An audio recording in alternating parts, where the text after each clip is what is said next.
Let's pause for a moment and open the door to the past, a world where every event holds a story, and every story invites us to see the world through a new lens. Outside, the wind cuts sharp across the Thames, dragging smoke from the palace chimneys through a frozen gray sky. Inside the sprawling hulk of Whitehall Palace, it's January 1547. The tapestries hang stiff with cold. Fires struggle against the damp. You pad softly down the corridor past guards in stiff woolen tunics and ladies who whisper behind their fans. Somewhere a priest mutters prayers. You can almost hear the clock ticking toward the end of a reign and the final rotting days of King Henry VIII. The stench is the first thing you notice when you step into the king's chamber. A mix of old wine, unwashed linens, and something far worse, something sweetly rancid.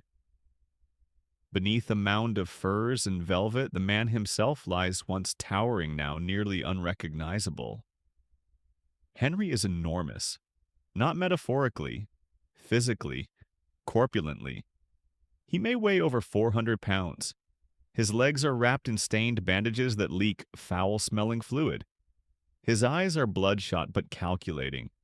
His beard is gray and wiry, and his skin the color of a pear left too long in the sun. And he is in pain.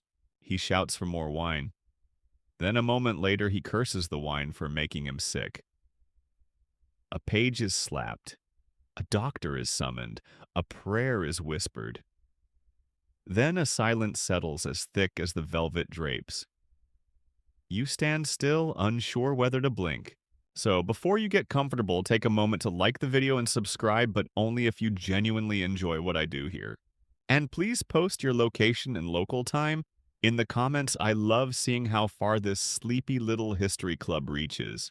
Wherever you are, I hope tonight brings you rest, comfort, and maybe a curious dream or two. And let's ease into tonight's journey together. Because here in the failing winter of Tudor England, you're not a tourist, you're a shadow on the wall of a deathbed. And the man in that bed once ruled with the fire of a dragon. Now he's sweating through his sheets, groaning in his sleep, dreaming of wars and weddings long past. You might be tempted to pity him, but don't. You probably wouldn't survive 5 minutes in his court, not unless you had an iron stomach, a sharp tongue, and a lawyer on retainer. Henry's final weeks are as theatrical as his entire reign. He won't go quietly. He never did anything quietly. He clings to power like a barnacle to a shipwreck. He signs papers with trembling hands. Or at least someone moves his hand for him. His signature, once bold and decorative, has turned into a scratchy suggestion of authority. Still, no one dares challenge it. His word remains law even as his breath rattles like a dying bellows. Physicians hover like moths. They argue in Latin about phlegm and balances of humors. One suggests bleeding. Another wants to use a poultice made from crushed emeralds and goose fat.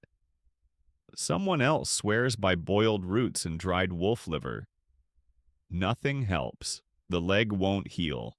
The ulcers won't close. And the king's mood worsens with every flicker of pain. Here's a mainstream fact. You probably know Henry VIII had 6 wives. But here's a lesser-known one. He also had 6 known chronic illnesses, including gout, obesity-related heart failure, and a possibly untreated case of type 2 diabetes. And though it's debated, some modern scholars even suggest he suffered from a rare brain injury after a jousting accident in 1536, a hit to the head that may have altered his personality forever. Before the accident, Henry was athletic, sociable, a Renaissance prince. Afterward, he became paranoid, violent, and unstable. Historians still argue whether the king who died in 1547 was even the same man who once danced in glittering halls and wrote love ballads. He certainly doesn't write music anymore. He doesn't even bathe. Servants wrap him in clean cloths like a giant toddler. The royal laundresses burn his sheets instead of washing them. You don't ask questions. At court, rumors are currency. And the rumor now is that the king has begun seeing things, visions of wolves in the fireplace of blood dripping from the ceiling of St. Thomas More, standing silently at the foot of his bed. Henry ordered More's execution years ago, but conscience is sticky like that. Someone tries to read the Bible aloud, the king growls. My own words, not theirs. You realize he means the great Bible, his translation, his reforms. He wants to be remembered not just as a king, but as a prophet. Never mind that the text is contradictory and half the bishops can't agree which parts to teach. Henry doesn't care. He's rewriting not just scripture, but history itself. A fringe tidbit. The guards at Whitehall begin lighting extra torches at night, not for light, but to dispel the gloom. People whisper that the palace feels cursed. Dogs howl randomly. Windows break themselves. One poor chambermaid insists she saw Anne Boleyn's ghost walk the hallway holding her head. She's reassigned, quietly. And here's something even stranger. Henry insists on daily music from his private ensemble. But not cheerful music dirges, funeral hymns, slow lute ballads in minor key. It's as if he's trying to orchestrate his own ending like a grand opera. You sit through a performance once. The strings are beautiful, but they can't drown out the wet coughs and groans from behind the curtain. He still signs orders. He still gives speeches, sometimes shouting from bed, his voice hoarse and cracking. But the truth is, the government is starting to ignore him. Courtiers make decisions without him. Ambassadors stall. No one wants to be the one to say it aloud, but they're already acting like he's dead. And yet he isn't. He wakes suddenly one night, demands roast swan, and throws a candlestick at a page who brings him pheasant instead. I am still the king, he bellows. And for a moment you believe him. The room stills. Even the fire seems to pause. But the illusion fades with the candlelight. He cannot stand. He cannot ride. He cannot even roll over without assistance. And you realize power doesn't leave all at once. It leaks slowly, drop by drop, like the blood seeping from his legs, like the warmth slipping from the once golden age he ruled. You pull your cloak tighter. The wind is rising outside, the torches gutter. Henry VIII, founder of the Church of England, father of 3 future monarchs, destroyer of monasteries, seducer of queens, is dying, and no one knows what comes next. Not even him. You don't need to see the wound to know it's there. The smell alone paints a vivid picture. Pungent. Sour. Like something boiled too long in a forgotten pot. The king's leg, his infamous left leg, has turned against him. It oozes, bleeds, and festers. The bandages soak through by mid-morning. The physicians gather twice daily to examine it, though few dare touch it. One surgeon tried lancing it a week ago and hasn't been seen since. Either dismissed or hiding, possibly both, Henry growls whenever it's cleaned even lightly. He demands sweet wine before the bandages are removed, and often bites down on a strip of leather like a soldier on a battlefield. And still he screams. Loud, primal, animalistic howls that make the castle walls seem to tremble. Every scream sends a ripple through the palace. Servants freeze mid-step. Ladies flinch. Even the dogs whimper. It's as if the whole court holds its breath during those moments, waiting to see whether the king's rage will be followed by commands or executions. This isn't a new problem, of course. His leg has been a battlefield for years. Some trace it back to his old jousting accident 1536, again that cursed year. Others think it's simply a combination of weight neglect and royal arrogance. He refused amputation even when advised. A king does not hobble, he once spat. But now he barely moves at all. And yet still somehow he rules. His temper, once described as bold, is now better labeled as unpredictable at best, murderous at worst. You see it firsthand. A scribe misreads a word and the king orders him beaten. A servant drops a tray and she's dismissed without pay. A court musician strikes a wrong chord during a somber lute solo, and the entire quartet is replaced by mourning. One man sneezed in his presence and wasn't seen again until Lent. No one is safe. Not the nobles, not the physicians, not even his food tasters. You, a humble observer, have never walked more carefully in your life. Your boots feel too loud on the polished stone. Your breath too sharp in the cold air. And somehow you manage to pray for both his survival and his departure in the same whispered sentence. The physicians are divided. Some suggest poultices of honey and herbs. Others recommend cauterization with red-hot irons.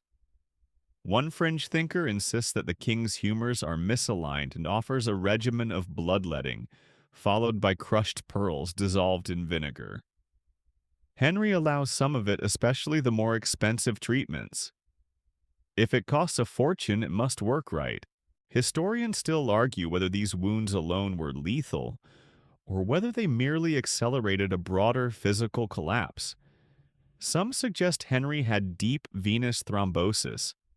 Others lean toward chronic kidney failure. But none of it really matters in the room. Here you simply smell the rot and hear the groans. Diagnosis gives no comfort when the king is calling for his third pillow and throwing it across the room the next minute. He still eats like a man half his age and twice his size. Breakfasts of roasted partridge, lunches of beef pies and sugared almonds, dinners that would make a banquet hall groan under the weight. And always the wine, red and thick, sloshed into goblets the size of small helmets. A fringe tidbit. The kitchens have started secretly watering it down, not for Henry's health, but to keep the barrels from running out. You would think the doctors would put him on some sort of regime. Less meat, more broth. Less claret, more water. But who among them wants to suggest restraint to a man who once created an entire church just to get a divorce? And so the royal belly swells while the royal legs rot. You visit the kitchens once curious to see the machinery of gluttony. It's a world unto itself. Cooks screaming scullions, scrubbing ovens roaring. Whole animals roast on spits bordir, even a swan, once feathers reattached after cooking for presentation. It's a grotesque ballet of opulence. There are over 200 staff just in the food service. And all of it, every last morsel, is for a man who eats with the desperation of someone trying to forget something. Maybe it's the pain. Maybe it's the guilt. Maybe it's the looming awareness that he's no longer a warrior, no longer young and no longer feared as he once was. But food is the one thing he can still dominate. That and the people around him. You watch a nobleman walk into the king's chamber dressed in velvet, powdered, smiling. He bows low, recites a carefully rehearsed compliment, and kisses the royal ring. The king responds with a grunt, then bursts into laughter. Everyone joins in relieved. The nobleman survives another day. This is the court now, a game of survival played in silks and whispers. Henry still believes he is sharp, and to be fair, sometimes he is. He spots hypocrisy quickly. He detects ambition even faster. You watch him interrogate a courtier about a missing shipment of Italian tapestries, then pivot into a scathing rebuke about Rome and the papacy. The man barely escapes with his reputation intact. Even now, in pain and near immobility, the king is dangerous. He can still ruin a life with a single sentence. He once dismissed a Lord Chancellor over a disagreement about Latin translation. Another was arrested for having the wrong coat of arms stitched on a dinner napkin. That's not an exaggeration. That really happened. There is no logic here. Just survival instinct. You think about how the tapestries on the walls depict scenes of chivalry and justice? Arthurian knights? Biblical kings? A triumphant monarch on horseback? Henry had these commissioned to remind everyone, including himself, of who he once was. Now he can't even make it to the privy without 2 pages and a padded chair on wheels. And still he controls the realm. But the control is slipping. You see it in the way the chamber doors are left slightly ajar when they shouldn't be. You see it in how the Privy Council meets more frequently whispering in side corridors. You see it in how the guards no longer salute quite as crisply. The body isn't the only thing decaying. The throne itself is softening. What does Henry see, you wonder, in those late-night moments between wine and sleep? Does he remember his youth jousting in tournaments, flirting with ladies-in-waiting composing music? Or does he only hear the screams, wives' enemies, servants all echoing back at him from the black corners of the bedchamber? No one knows. Not even the king. There's a moment every morning just before the first cough that feels eerily quiet. You stand near the far hearth, not too close to draw attention, not too far to miss what matters. The chamber is dim, warmed by 3 massive fires that still can't quite chase away the dampness. Henry is sleeping or trying to. His snoring sounds like a dying forge. Then it stops. A wheeze, then that cough. Wet, rattling, volcanic. And now the day begins. He wakes like a sea monster, breaching the waves, gasping, roaring eyes bulging. Pillows are thrown, curtains torn back. Somewhere, a page forgets to duck and gets clocked by a flying goblet. The king is displeased. He usually is. But what sets today apart is the breakfast order. Not the food, still 6 eggs, thick slabs of ham, some kind of sausage that looks like it once had a tail, but the drink. Wine as usual, and something new. A tonic made from boiled rosemary and vinegar. A physician's idea. Henry hates it. He drinks it anyway, then vomits almost immediately. This is life now. Bloat, gag, gasp, repeat. You can see the fear in the cook's eyes when the tray returns barely touched. Uneaten food is never a good omen. His appetite is waning. The courtiers are starting to count the meals, not the days. But just when you think he's fading, the king demands music. A lute? A madrigal? Something to distract him from the sheer absurdity of a body turning into its own enemy. You watch a trembling musician play a shaky tune. Henry nods, muttering. Too slow. The musician tries again. Too cheerful. A third attempt. This time the king closes his eyes, better, he says, like a church burning. That's the mood, catastrophic and oddly poetic. Here's your mainstream fact for this round. Henry VIII suffered from congestive heart failure in his later years. His obesity, combined with chronic infections and suspected type 2, diabetes put enormous strain on his heart. By his final months, he was short of breath just from sitting upright. But, fringe fact, he also believed wine had medicinal properties, especially when mixed with crushed pearls. Yes, pearls, real ones, ground up and stirred into a goblet of Bordeaux. Expensive naturally, effective not remotely. But when you're the King of England and you're dying loudly, reality doesn't matter as much as ritual. You get the sense Henry is trying to delay the inevitable one indulgence at a time. There's a strange ritual to each meal now. The tasters arrive first, 2, sometimes 3, depending on the political climate. They sip from the goblet, bite from each plate, then wait 5 minutes in full view. Only then is the tray allowed near the bed. Poison is no longer a realistic threat. No one would benefit. But Henry remains paranoid. He always was. You think about that paranoia as you watch him order a new lock for the wine cellar. Not because he suspects thieves, because he suspects friends. Historians still argue whether Henry was fully lucid in his final weeks or whether his court simply pretended he was. There are records of royal proclamations issued during this time, some with his seal, some without. Some say his will was altered.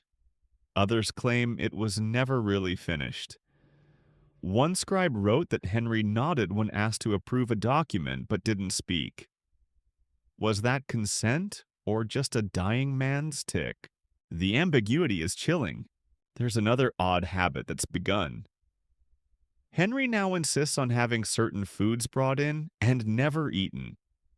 An enormous cheese wheel, a bowl of pomegranates, once a goose stuffed with lemons. He doesn't touch them, he just looks. Maybe he's nostalgic. Maybe he's toying with the idea of appetite. Or maybe he's reminding himself he still can summon a feast with a word. Power and decay is still power. You hear whispers that Catherine Parr is worried. She's doing her best holding the court together with polite smiles and night prayers. But it's a tightrope walk. One misstep, and she could fall into the same darkness that swallowed Anne Boleyn and Catherine Howard. So she brings the king his books, his music, his prayer beads. She reads softly from the Psalms and keeps her eyes down. She also arranges for doctors to consult discreetly behind closed doors.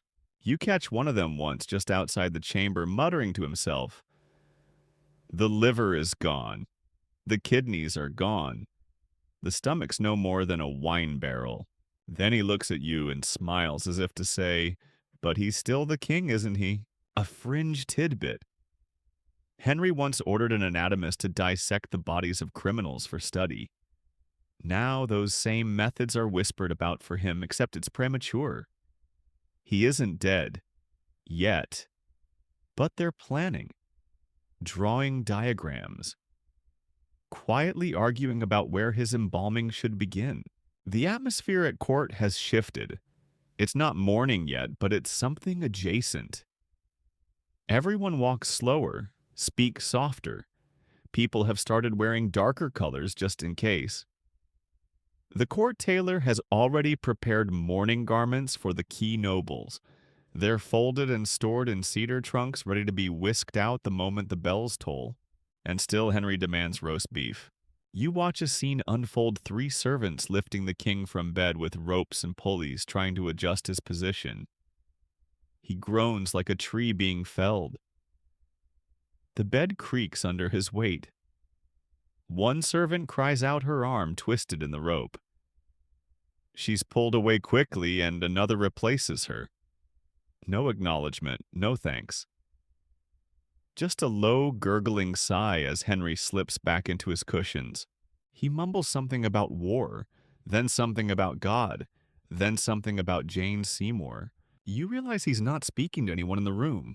The past is collapsing in on him like a house built too hastily. You wonder which moments haunt him most. The wives, the executions, the monasteries razed and their libraries burned. Or is it simpler? The realization that despite all the grandeur, he is alone in a very smelly room, dying slower than he ever expected. You stay silent, the fires hiss, the leg wounds ooze, and the king demands more meat. Sometimes you think the whole palace is just one long breath held in nervous suspense. Each day is a performance. Every glance rehearsed, every word triple-checked before it leaves the mouth. You wake to muffled steps and shallow whispers. Courtiers drift through the halls like ghosts, all velvet and perfume and anxiety. No one wants to be noticed, and yet no one wants to be forgotten. It's the paradox of power. Proximity is everything and also very possibly a death sentence. Inside the king's chamber, the temperature depends not on the firewood, but the mood. If Henry has slept, if the pain's manageable, and if breakfast has arrived on time, he's civil. Perhaps even jovial in the way a cat is to a bird that hasn't tried to fly yet. But if something is wrong anything, then the entire court can expect chaos. This morning the chaos begins with a spoon. It's the wrong one. Silver, not gold. The page doesn't even get a full explanation before he's slapped across the face with a meaty royal hand. Henry doesn't need to justify himself. He never has. Later he forgets the incident entirely. That's when it really gets frightening, not the anger but the fog that follows. The blank looks. The muttered fragments. half sentences about falconry or Spain or a lost glove from decades ago. Sometimes he speaks in Latin. Sometimes he just stares at the fire as if it's telling him secrets. You feel the unease swell in the air. The court isn't just tiptoeing now, it's actively bracing for collapse. Here's a mainstream fact to ground us. Henry VIII ruled England for nearly 38 years, a reign marked by seismic shifts in religion, politics, and royal authority. But in his final months, that power began to hollow out. His orders still carried weight, but increasingly others shaped the hand that signed them. And those others are everywhere now. Edward Seymour, brother to Jane Seymour, the mother of Henry's only legitimate son, has begun arriving earlier to court, staying later, speaking more confidently. He lingers just long enough in the background to be forgettable but not ignorable. You notice him once kneeling beside the king's bed, murmuring about continuity and the realm's future. You also notice how he doesn't wait for the king to respond before leaving. The council has begun holding meetings in other rooms. Not far, but far enough that Henry can't hear them from his chamber. You pass one such room, and through a barely cracked door, you hear phrases like safeguards and posthumous execution of will. You pause too long, and a guard clears his throat behind you. You move on. Back in the king's chamber, things have quieted. Henry naps in short sweating intervals, each ending with a grunt and a demand. The most recent was for a tapestry to be removed. "Too many faces watching me," he growled. The tapestry, a gift from the French ambassador 20 years ago. It now sits rolled in a corner collecting dust. He doesn't like being watched, and yet he insists on being seen. He orders the pages to prop him up with pillows and open the curtains. Let them know their king still breathes.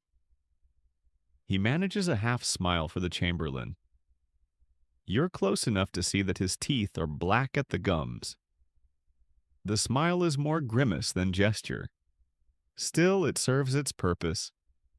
The court spreads the news the king greeted the day, as if that's enough to keep the country glued together. Here's a fringe tidbit. Henry had a set of mechanical chairs designed to help him stand. One even had springs installed supposedly to ease the weight as he rose. But the springs rusted, and when he attempted to use the device in front of a visiting dignitary, it collapsed under him with a humiliating thud. Since then, the chair's been hidden in a cellar, and anyone who mentions it does so only in jest and only behind closed doors. The king, of course, remembers. He remembers everything, except the things he's starting to forget. You watch him ask about Cardinal Wolsey one afternoon. Wolsey, his former Lord Chancellor, died back in 1530. When informed of this, Henry waves it off. No, I saw him just yesterday. He didn't, but no one corrects him again. And so the fog thickens. Paranoia seeps into everything. He insists the windows be kept shut at night. Assassins climb walls, he says. He demands his cups be rinsed in vinegar. Poison lives on glass. He refuses to be undressed by anyone except two trusted pages, both now so pale and quiet, they might as well be ghosts themselves. You hear the gossip swell like a tide. One servant swears Henry ordered a pigeon killed because it looked at him funny. Another claims he saw the king blessing his own bed curtains, muttering Latin spells. A third says the king hasn't actually written anything in weeks, his signature forged by trembling scribes under instructions from higher up. Historians still argue whether Henry's mind was truly unraveling, or whether these were mere moments of lucid decay.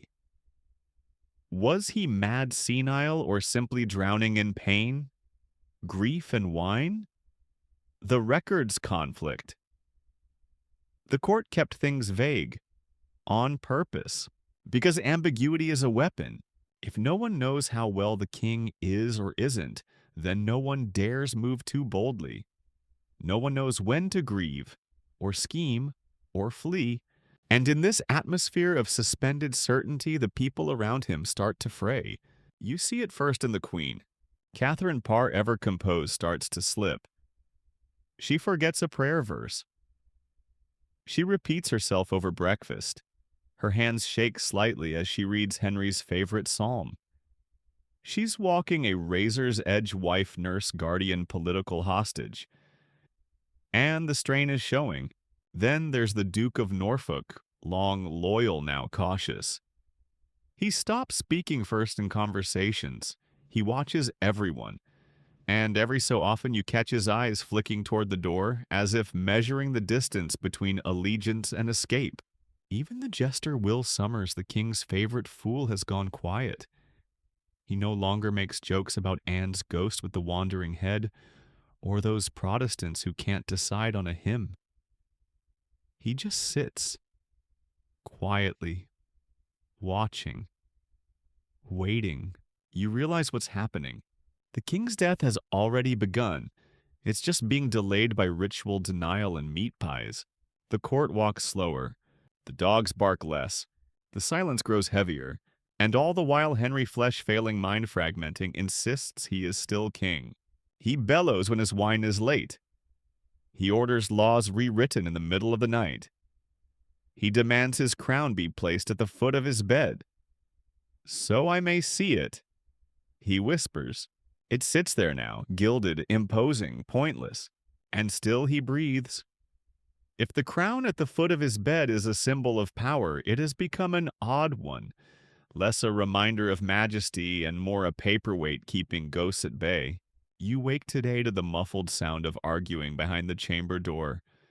Not shouting. No one in this palace shouts anymore, but the low, hissing kind of argument reserved for people who know how deadly volume can be. You can't make out much, just the occasional word succession, counsel, heretic, consent, and then silence. A page emerges moments later, white as milk. His eyes find yours. You say nothing. There's nothing to say. Inside, Henry is awake and unusually still. His face, flushed and swollen, is slick with sweat. His hands twitch beneath the coverlet as if he's clutching at something you can't see. Or maybe someone. He murmurs a name, Jane. You hear it clearly. It's always Jane. Jane Seymour, the third wife, the good one. The only one who gave him a legitimate male heir. She died over a decade ago, shortly after childbirth. But to Henry, she has never left. Sometimes he talks to her. Sometimes he says she sings to him. Once he wept openly, claiming he saw her face in the fire. He never cried for the others, not publicly anyway. Here's your mainstream historical fact: Jane Seymour was buried at St. George's Chapel in Windsor Castle. When asked where he wished to be interred, Henry VIII chose to be buried beside her. Of all his 6 wives, she alone earned that closeness in death. But the others haven't disappeared. Anne Boleyn lingers in the tapestries. Catherine of Aragon in the scent of incense. Anne of Cleves in the cool distance of court diplomacy. Catherine Howard in every footfall down the dark hallway to the Tower. And Catherine Parr, the living one, tries her best not to become just another echo. This is the ghost court now. You're surrounded by memories and gowns and regrets and ruffled collars. You see Henry lift a trembling hand and reach for something only he can see. "They circle me," he whispers. "They want answers." No one responds, not even the priest. You feel absurdly like you're intruding. But this is the job now. To witness. To breathe quietly in the same air as a monarch slowly peeling back from life like wallpaper in a damp house. The king's leg has worsened again. The pus has returned thick, yellow, and cloying. The linen turns brown in hours. The room reeks of vinegar, myrrh, and rot. Doctors argue over treatment. One suggests using mold scraped from bread. Another proposes applying leeches again. You don't ask what the previous batch of leeches was meant to fix. It doesn't matter, they're dead now. Probably grateful. There's a whisper going around the palace that the king's mind is slipping completely. that he called a servant by the name of his childhood pony, that he tried to command the weather, that he forgot who Edward was his precious, delicate son. Historians still debate whether these stories are exaggerations. Court gossip is a living thing growing in shadow, devouring fact and fiction alike. But there's a clear truth even through the fog. Henry is no longer the man who once stood in gleaming armor glaring down at cardinals and kings. He's a whisper in a great velvet room, a wheeze wearing a crown. You walk through the privy gallery that afternoon past portraits of his 6 wives, all hung in quiet sequence like a royal cautionary tale. You pause before each one. Catherine of Aragon, stately and sad. Anne Boleyn, eyes like a dare. Jane Seymour, pale and reserved. Anne of Cleves, stiff as a wedding portrait. Catherine Howard, too young for this story. Catherine Parr, dignified, tired kind. And then back to Henry. There are dozens of portraits of him throughout the palace. You notice how none of them match the man lying in that bed now? They're all broad shoulders and square jaws. The power pose. The illusion. But now he looks like a balloon half deflated by disease and guilt. A fringe tidbit for you. Toward the end, Henry reportedly ordered several of his own portraits to be removed or covered. He said they lied. Whether he meant that metaphorically or just couldn't bear to see the version of himself that once was, it's unclear. The records taper off right there. And the courtiers. They've become actors in a play no one dares end. They perform concern. They smile in half measures. They agree to everything and commit to nothing. Most of them are already aligning themselves with whoever they think the next real ruler will be. You see it in the sudden attention paid to Edward the boy prince. His tutors walk taller. His servants get better clothes. One lady in waiting was dismissed last week not for wrongdoing, but because she once served Mary Henry's eldest daughter, and that association is now deemed delicate. Henry notices. Of course he does, but what can he do? He orders the will revised. Again. You think this might be the 4th time in as many weeks.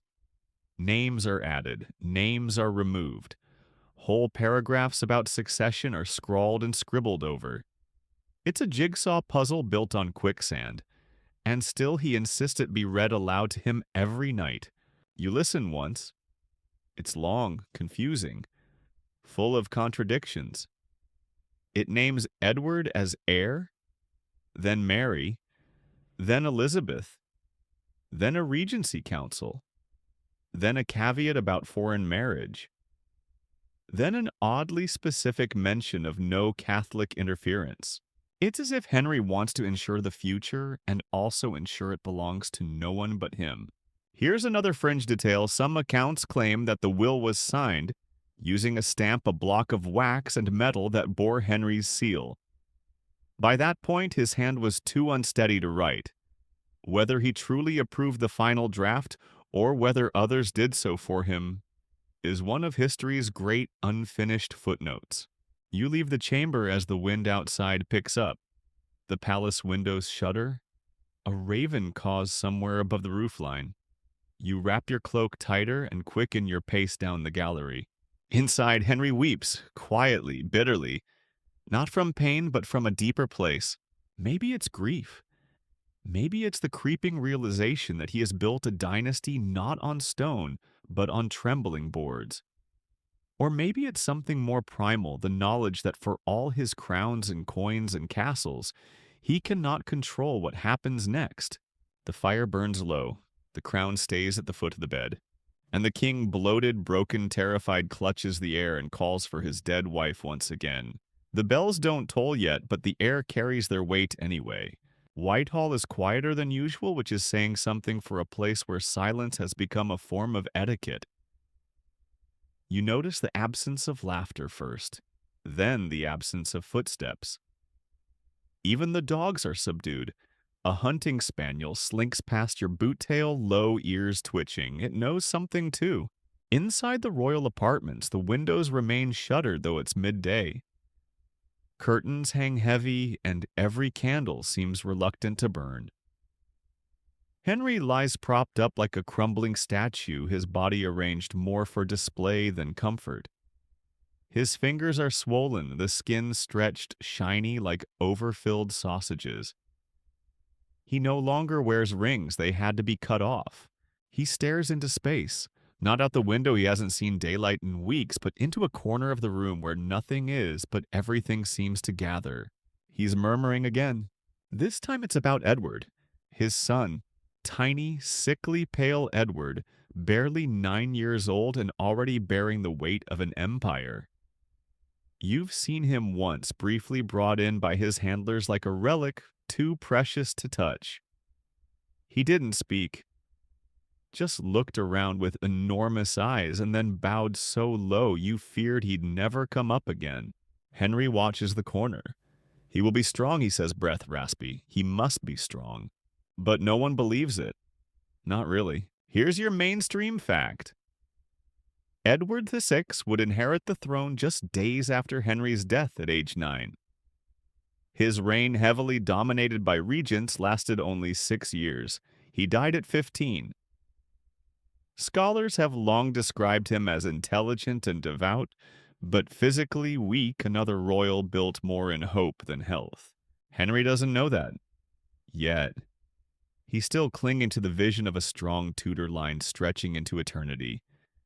A dynasty unmarred by women or Catholics or foreign bloodlines. He believes this, needs to, but even you standing silently in the velvet gloom can feel how fragile the vision is. A glass crown balanced on a child's head. Catherine Parr is nearby. She's holding a book but not reading it. Just turning pages at regular intervals, pretending. Her face is composed, her eyes tired. She glances at the king every so often. Not with affection, with calculation.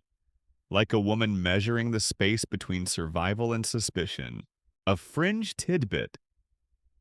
Catherine Parr had already begun writing religious tracts at this point, published under a pseudonym for her own safety. The first Queen of England to be a published author. Clever, quiet, and always thinking one step ahead. Which you'd have to be really when married to a man who'd sent 2 wives to the executioner's block. The counselors hover like wasps around honey. Edward Seymour most of all, his gaze sharp posture, deferential words always phrased as questions. Your Majesty, he says bowing low. Shall we prepare the letter for the imperial ambassador? The king nods, or maybe he blinks. Either way, Seymour takes it as permission. The letter will be drafted without further input. Historians still argue whether Henry was truly in charge of policy decisions during his final weeks, or whether the Privy Council, especially Seymour, was already steering the kingdom. There's evidence of both. Edicts issued but never read aloud. Signatures added by stamp. Meetings held at odd hours. It's the royal version of Weekend at Bernie's. Keep the illusion of a living, ruling king until the last breath slips. And then there's Mary and Elizabeth. You hear the names in whispers, always with qualifiers, the Lady Mary, some say carefully avoiding princess. Elizabeth is the younger girl, the clever one, or the dangerous one, depending on who's speaking. Neither has been summoned. Which speaks volumes. You learn through quiet channels that Henry has revised the line of succession yet again. Edward, then Mary, then Elizabeth, but only if they marry with council approval. This is less a safeguard and more a trap. The wording gives future power to the council, not the daughters. You pause in the gallery looking at a miniature of young Elizabeth. Sharp eyes, red hair like her father's. No one thinks she'll ever rule. Certainly not now. Not with so many powerful men already elbowing for space at the regency table. But history loves irony, and Elizabeth, of course, will one day reign longer and more powerfully than any of them. But here in this moment, she's just a shadow behind a curtain waiting. Another fringe detail: Mary, the daughter of Catherine of Aragon, sends letters. Polite, concerned. They are not answered. She is Catholic, Spain's daughter, a reminder of the papal wars, the broken oath, the exile of a queen who still has her supporters in hidden corners of the court. Henry cannot bring himself to see her, or perhaps he fears she'll see him and see what's left. You return to the king's chamber. The air is thick. Someone has spilled perfume and it mixes with the rot in a way that makes your eyes sting. A priest is kneeling beside the bed, not the usual one. This man is younger, less confident. He reads from a small book, hands shaking. Henry stares at the ceiling. Stares at Aiden. "Do you repent?" the priest asks gently. The king does not answer. He closes his eyes instead. Moments pass. A single candle gutters out. The silence is absolute. Then the king coughs again, violent wheezing, the sound of a soul trying to climb out through a lung. A basin is brought. Red spatters the linen. Someone mutters a prayer. He's not dead, not yet. But the court is preparing like he is. Tapestries have been taken down and folded. Mirrors covered. Bells tested. The master of revels has already postponed the next festival, and the stonemason who built Edward's nursery is now sketching a royal tomb. You hear someone say, "Make it grand, but not too grand." Money is tight. Henry has spent most of it on wars and feasts and French armor that no longer fits him. The fires crackle, the shadows dance. And Henry, King of England, once defender of the faith, supreme head of the church, Lion of the Tudors, stares at nothing. The crown still sits at the foot of the bed, but now it leans slightly. The king is quiet today. Not peaceful, never that, but quieter, as if the storms that have raged for weeks inside his bloated frame have finally begun to sputter. His mouth hangs slightly open. His breath hitches every few minutes, followed by long stretches of silence that send the chamber into panic. Is this the moment? No, not yet, not quite. You move through the gallery outside, past polished portraits and guards whose uniforms smell faintly of damp wool and worry. The tension is no longer a mood, it's a force. It squeezes the corridors, soaks into the carpets, clings to every servant's hands. No one speaks above a whisper. Not anymore. Inside the king's chamber, the fire is low, and the windows are closed against the cold January wind. Henry hasn't opened his eyes all day. A physician stands nearby, pulse-checking and record-making. He scratches something into a leather-bound journal. You can't see what. Maybe it's a list of symptoms. Maybe it's just a prayer. And nearby, nestled into a corner chair so quietly you almost miss him, is Edward, the boy king-to-be. He's small. Too small. His robes are too long. His hands too thin. But his eyes are wide open, scanning everything. Watching his father breathe. Watching the physician work. Watching the counselors in the shadows pretending not to watch him. Here's a mainstream fact. Edward, sick son of Jane Seymour, was crowned king at age 9 upon his father's death. His regency was dominated by Protestant reformers, primarily his uncles from the Seymour family. His reign set the course for England's deeper break with Catholicism, but Edward himself was often more symbol than sword. Right now, Edward looks more like a ghost than a ruler. He doesn't cry, he doesn't speak, he simply stares. And you understand, he's learning. Not about ruling, not yet, but about surviving. Even now at the end, Henry's court is a minefield of allegiance and ambition. The boy is walking through it with quiet, careful steps. Edward Seymour. His uncle hovers close behind him, always just outside the candlelight. You can feel his influence seeping into the room like a draft. He's already begun collecting allies, drawing lines, positioning himself for the inevitable. Seymour is no fool. He knows the real race starts the moment the breath stops, and the others know it too.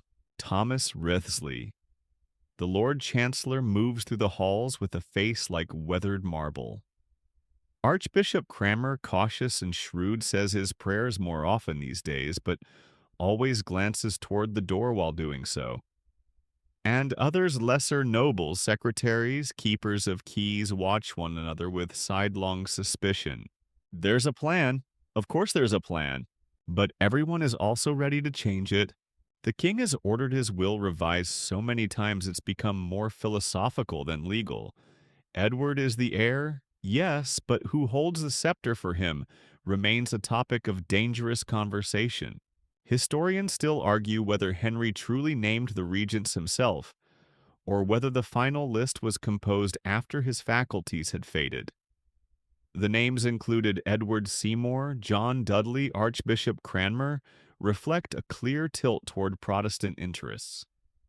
But the council was large enough and vague enough to allow for maneuvering.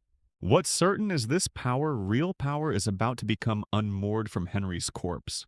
You return to the chamber just as Edward is led away gently, carefully, as if he's made of spun sugar. The boy never once looks back. You wonder if he understands what's about to happen. What's already happening?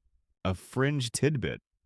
During the final weeks, Henry reportedly ordered all knives removed from his chamber, ostensibly for safety, though some whispered it was out of fear he might harm himself in a fit of despair.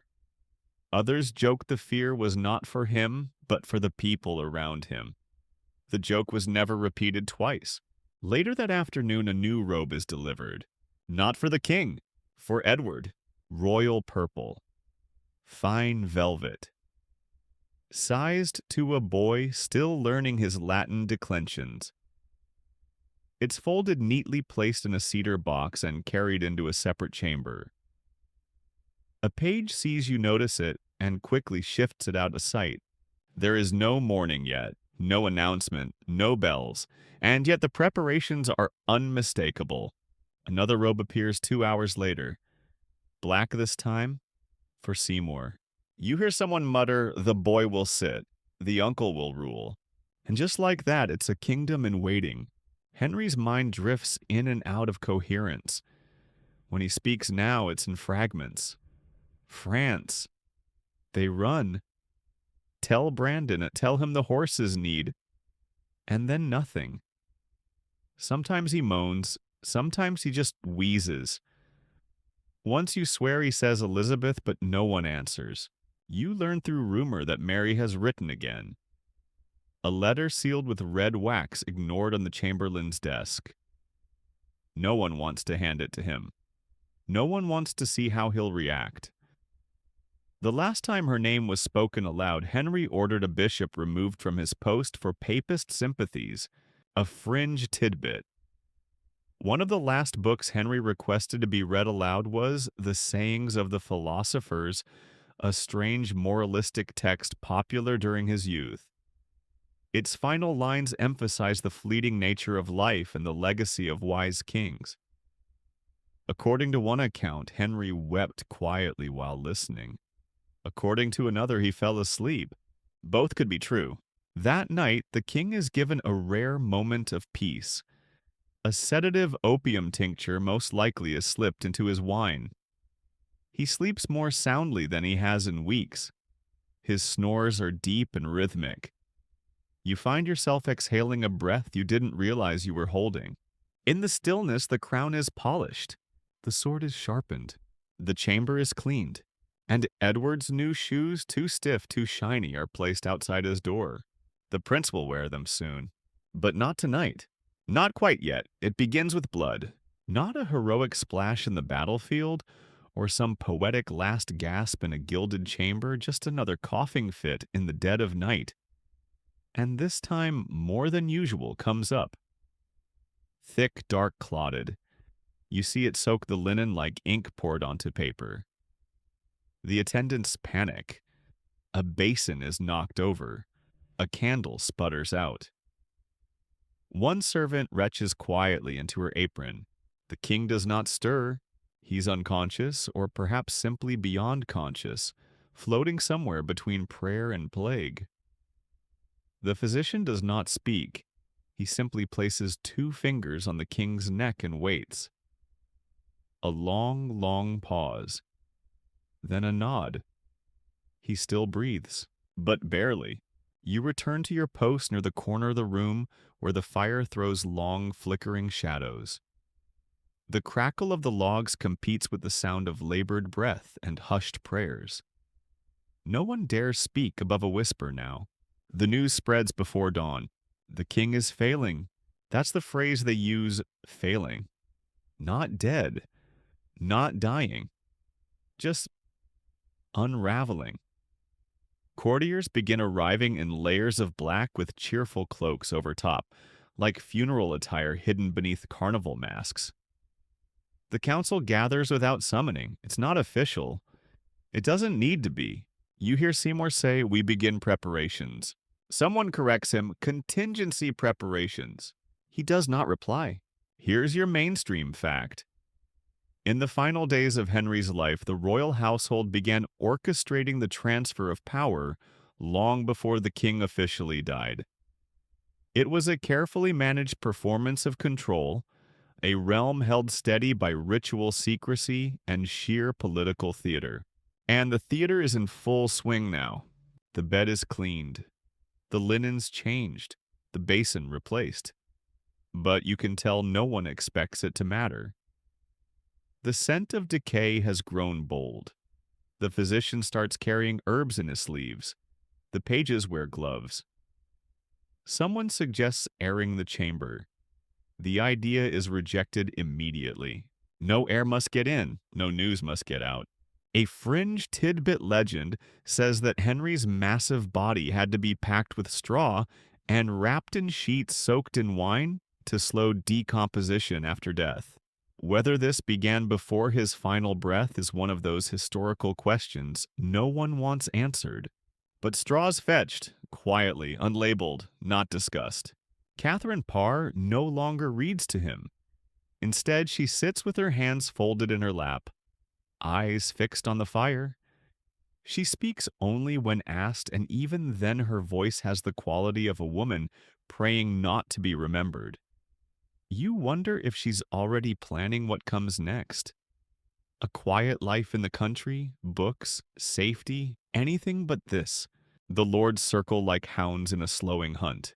John Dudley whispers something to Seymour. Wriothesley drafts a document that doesn't yet need signing. Cranmer, the archbishop, is summoned to make himself ready. Ready for what they don't say. They don't have to. You leave the chamber, briefly stepping into the great corridor of Whitehall. The torches are lit, but the light feels thinner somehow. Paintings line the walls. Henry in his youth holding a hunting spear. Henry with Anne Boleyn, all gold and fire. Henry alone seated on a throne that looks far more comfortable than reality. None of them look like the man you just left. You pass the chapel. A few nobles kneel, pretending to pray. More likely they're rehearsing faces for the announcement. Grief takes practice, especially when your position depends on it. And the servants, they've begun their own preparations. Rooms are quietly cleared, items packed. One footman, convinced the end has already come, begins stealing small items from the antechamber. A silver spoon, a pouch of dried figs, a pair of jeweled gloves. He's caught, not punished, just seen. A quiet warning from the guards. We're not there yet. Historians still argue whether Henry's body was left unattended in his final hours due to neglect, reverence, or sheer fear. What's certain is this: the closer he came to death, the less human he seemed to those around him. A relic, a bomb, a warning. You return just as Cranmer arrives.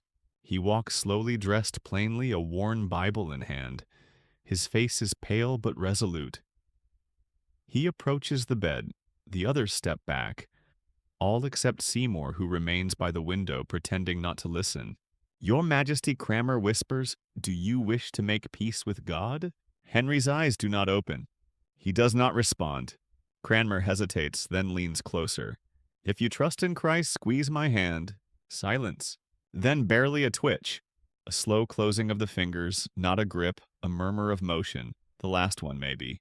Cranmer bows his head. It is enough. The physician steps forward. He touches the king's neck.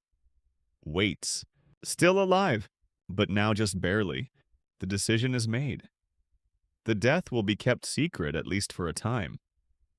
The council agrees for the sake of order, for the good of the realm, for convenience, for power.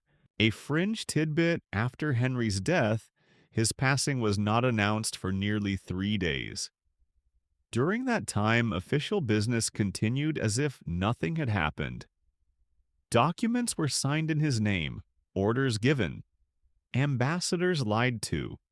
The fiction of kingship outlived the king. And that fiction begins now. The chamber is sealed. The guard posted. The physician says nothing publicly. The servants are instructed to maintain routine. Meals will still be sent to the king's quarters. Candles still lit, just in case anyone's watching. You're watching, and you realize you're seeing something most people never do. The death of a monarch as an administrative event. Not a tragedy, not even a passing, just a transfer. Already messages are being drafted for foreign courts. The king rests, the king prays. The king contemplates matters of faith. No one says the words, and still somehow he breathes. The fire burns low. The straw waits in the corner. The boy king sleeps in another room, unaware he has already inherited an empire on the edge of both ruin and rebirth. And Henry, once the terror of Europe, now a whisper in a dying body, lies in the dark. Still king, if only on paper. The pageantry begins before the pulse ends. A brass basin is polished in the corridor. Black cloths are folded and stacked beside hollow candle holders. A trumpeter is told to rehearse, but not too loudly. He doesn't ask why. He already knows. The king is still alive technically, but the machinery of mourning is humming like a windmill in the distance. It's all timing now. Optics, sequence, silence. Inside the royal chamber, it's as if someone has turned the volume of life all the way down. The fires still burn, the tapestries still hang, but everything feels paused. Henry doesn't stir anymore. His breathing has slowed to such shallow intervals that you find yourself holding your own just to listen better. Each rise of his chest could be the last, but the moment refuses to come. Instead, there's waiting, and more waiting. You drift into the hallway past a guard whose eyes dart to you but whose mouth stays shut. No one is speaking unless absolutely necessary. The physician hasn't left his post in hours. A small tray sits beside him, herbs, linen, a cup of water untouched since dawn. Back in the great hall, the counselors meet in hushed semicircles. You see Edward Seymour speaking softly with John Dudley. They nod without smiling. A name is spoken: Thomas Seymour, Edward's younger brother. Another nod. More arrangements. Quiet, brutal chess moves made in silk slippers. A servant enters with a box. Inside it is the official proclamation of death unsigned. Not yet, but waiting. The ink is dry. Here's your mainstream historical fact. Henry VIII died in the early hours of January 28, 1547. However, his death was kept secret for nearly 3 days. This allowed the Privy Council time to secure the succession, prepare the boy King Edward, and ensure no faction could seize advantage during the vulnerable moment between monarchs. But here's the fringe detail: while his corpse cooled in private, a team of scribes and secretaries continued to issue decrees under his name, using his seal, applying his stamp, and keeping the pretense of kingship on life support. So you see, Henry died in pieces. Not with a bang, but through delegation. Inside his chamber, the body remains still. You don't look too closely. No one does. The king's face is slack, his mouth slightly open. The crown still sits at the foot of the bed as it has for days. but now it seems more like a relic than a symbol. Dust gathers at its base. No one touches it. You hear a footstep and turn. Catherine Parr enters. She walks softly, eyes forward, chin high. She's dressed in modest black, too early for morning, but late enough that no one will question her. She approaches the bed and stands there for a long time, watching, not speaking, not weeping, just watching. When she finally speaks, it's almost inaudible. You were never easy to love. No one replies. She isn't talking to anyone but him, and perhaps herself. Then she turns and leaves. You catch her blinking fast, but her posture never breaks. Minutes later, the guards quietly change shifts. The candles are replaced, the linens are smoothed again. Everything stays pristine. Everything is staged. Nothing must seem out of order, even though everything is. You learn that one of the lords, probably Seymour, has already sent a messenger to fetch Edward. Not urgently, just promptly. The boy will be king by morning. And now, finally, after hours of vigil, the physician nods. It's done. No sound is made. No announcement given. The men simply lower their heads. A few cross themselves. The scribe quietly folds the death proclamation into its case. Henry is dead, but no one outside this chamber will know for 2 more days. You would think this moment would be grand. Trumpets, tears, a dramatic monologue about legacy. But no, it's quiet, efficient, like cleaning up after a banquet. And the banquet was vast. 6 wives, countless executions, the Reformation, the dissolution of monasteries, multiple wars, a political philosophy shaped as much by rage as strategy, a monarch who turned desire into doctrine and revenge into ritual, and now all that remains is a body and a secret. You stay until the last candle flickers low. The men leave one by one. The guards lock the chamber. The key is handed off in silence. The death mask is prepared. The king's face, swollen, mottled, and no longer dignified, will be remembered in sculpture more kindly than in truth. The artist has already been summoned. He will carve strength into the jaw, nobility into the brow. No one will know about the leaking sores, the groaning nights, or the maddening dreams. Historians still argue whether Henry's reputation should rest on his achievements, naval expansion, centralized government cultural patronage, or on his tyranny. The answer, as usual, is both. And neither. He was too large, too strange, too contradictory to be judged cleanly. He redefined monarchy, shattered the Catholic hold on England, and planted the seeds for both Elizabethan glory and decades of religious bloodshed. And then he died, unceremoniously. You step out into the cold hallway. The morning frost paints the windows. The chapel bells remain silent.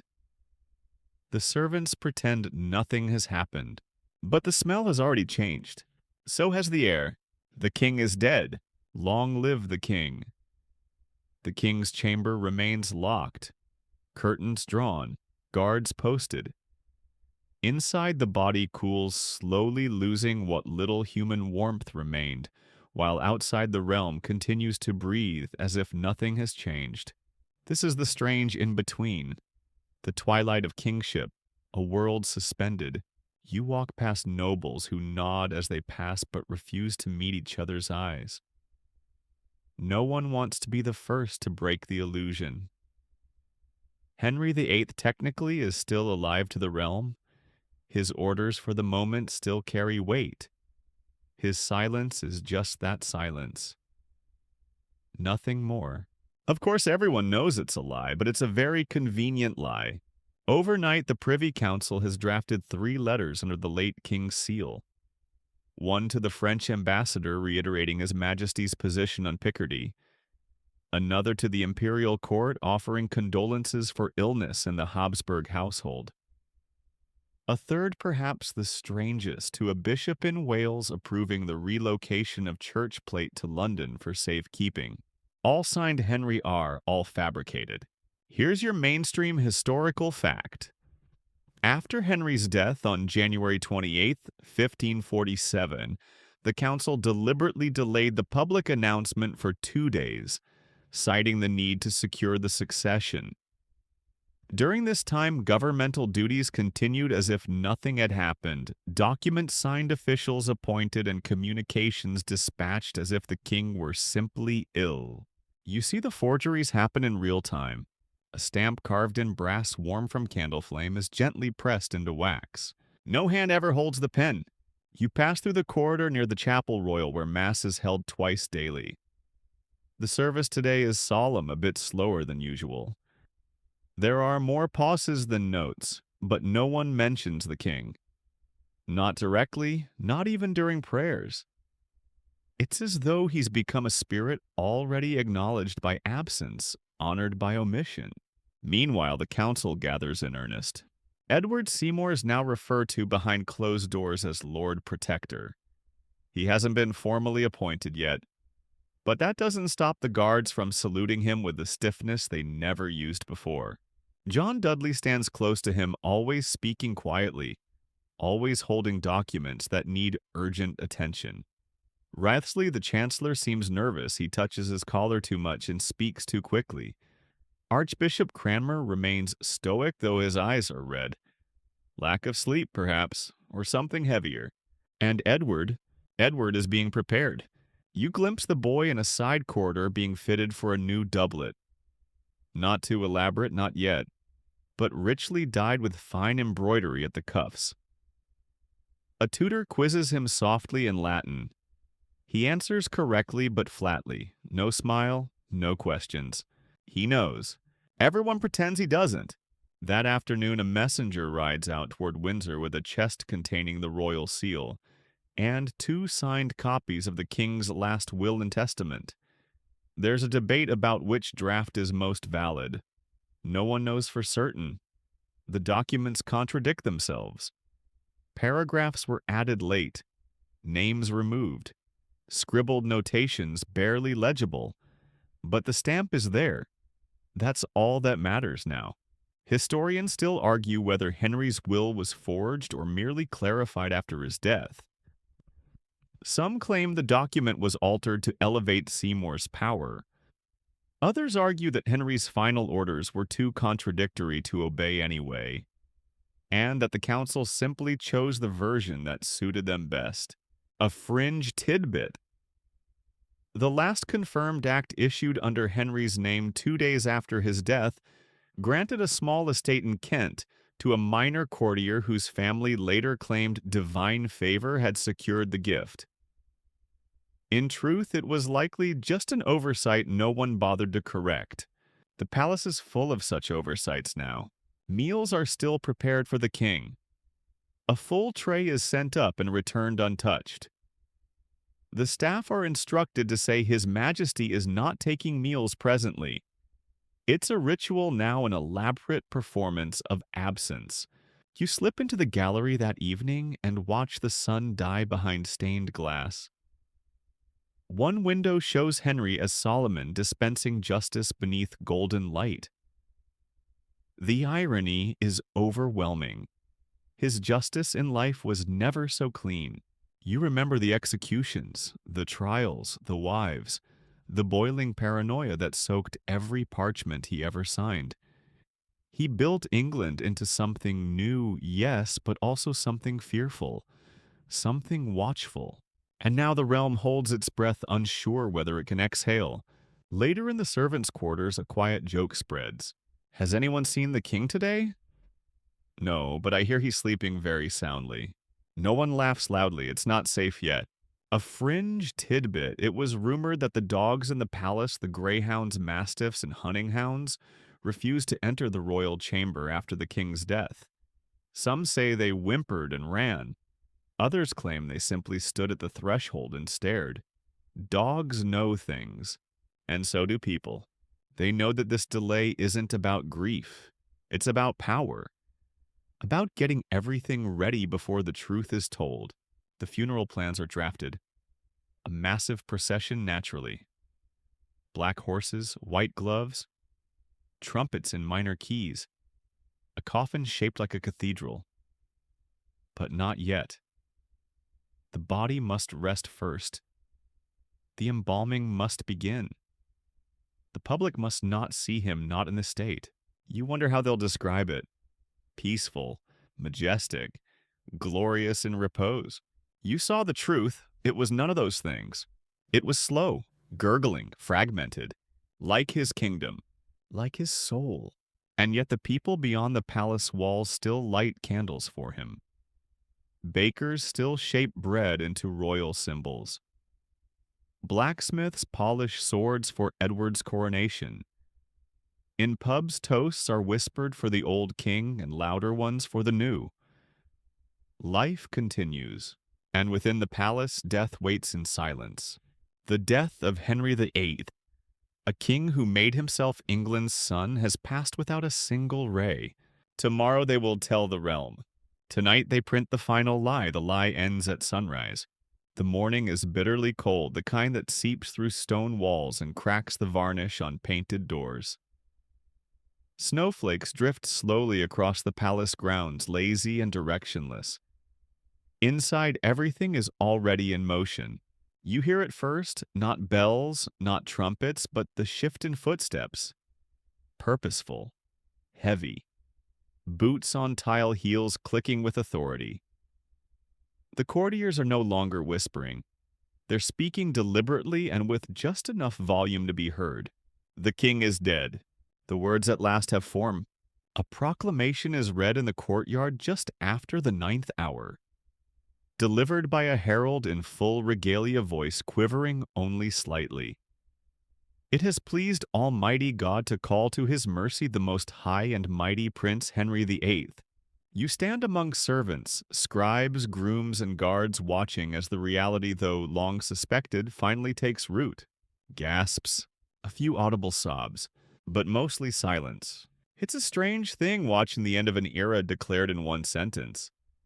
Like someone casually mentioning a mountain has vanished. Here's your mainstream fact. On January 31st, 1547, 3 days after his death, the official announcement was made to the public. The delay allowed the Privy Council to consolidate control, brief the young Edward, and manage the delicate political transitions quietly before the country could react. Now that the truth is out, the palace enters a kind of performance. The black cloth is unrolled, draped from door frames, pinned to chair backs. Even the privy chamber is covered in mourning hangings, thick and soft as smoke. The king's standard is lowered halfway.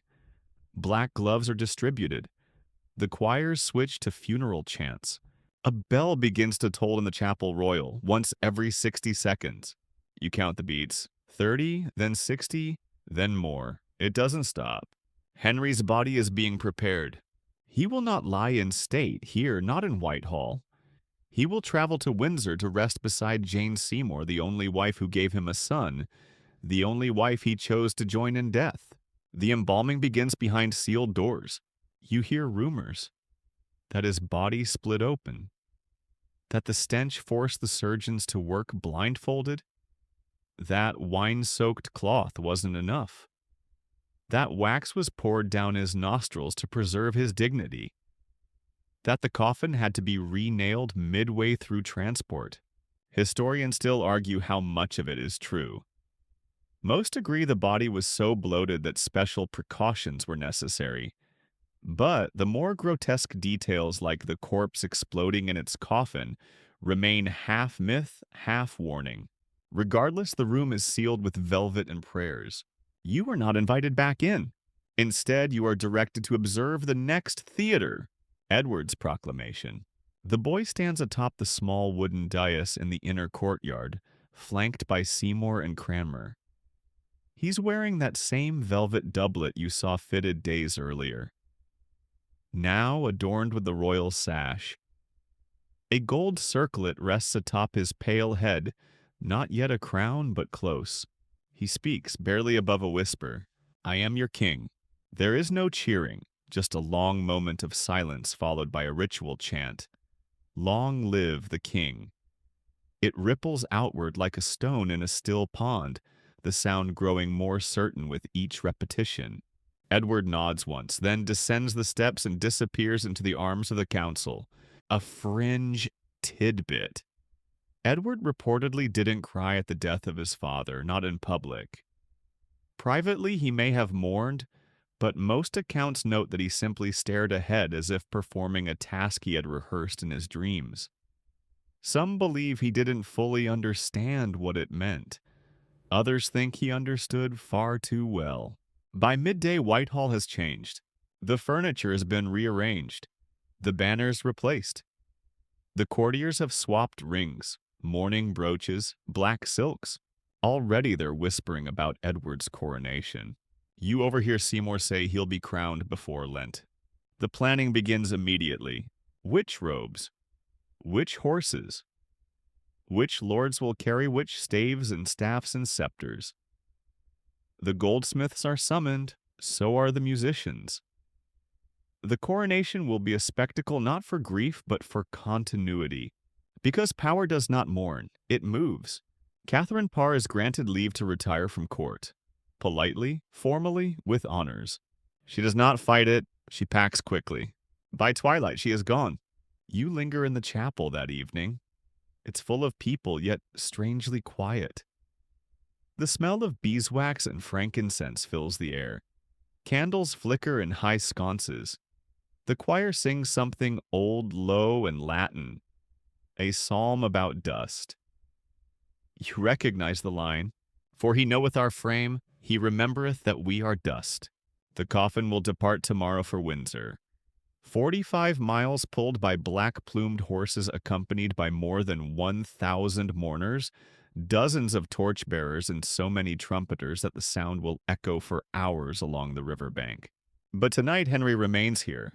Quiet, heavy, gone. A fringe detail on that final journey, one of the funeral carts broke an axle on a frozen bridge. The entire procession stopped for hours while carpenters scrambled to repair it. In the pause, several servants remarked that it felt as if even the road rebelled at carrying so much sin. They were scolded, but not punished. You return to the king's chamber one last time.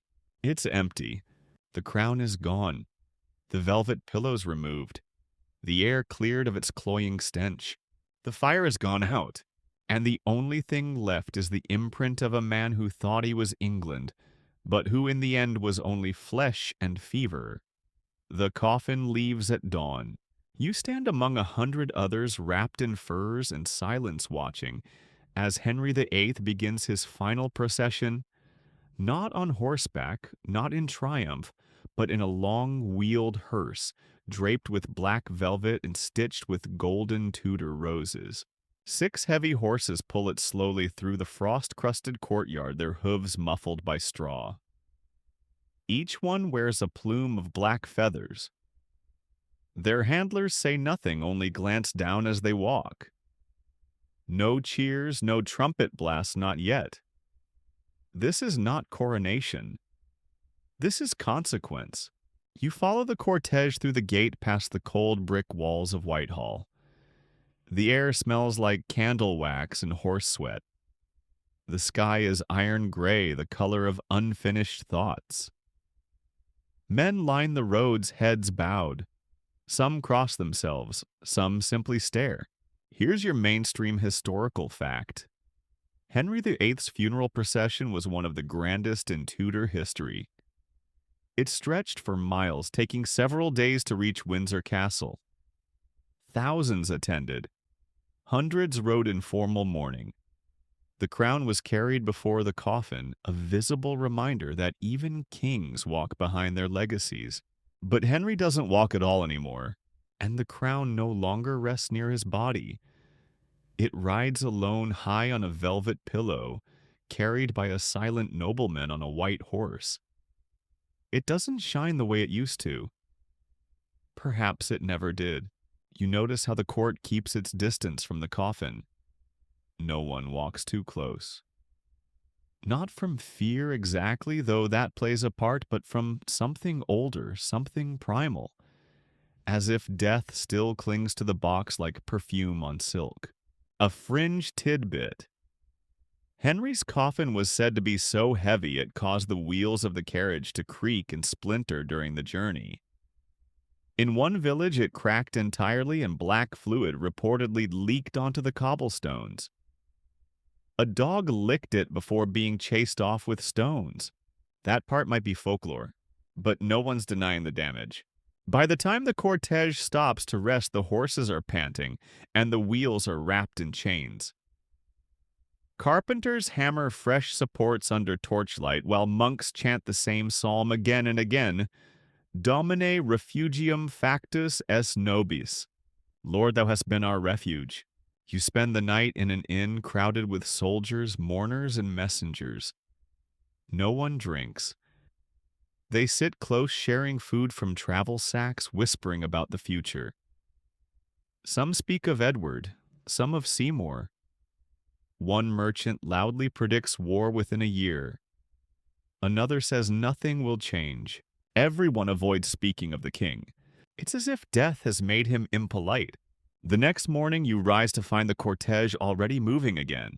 You fall in behind beside a line of nobles in matching cloaks. Their faces are numb from wind and grief and calculation. Most of them had once feared the king's gaze.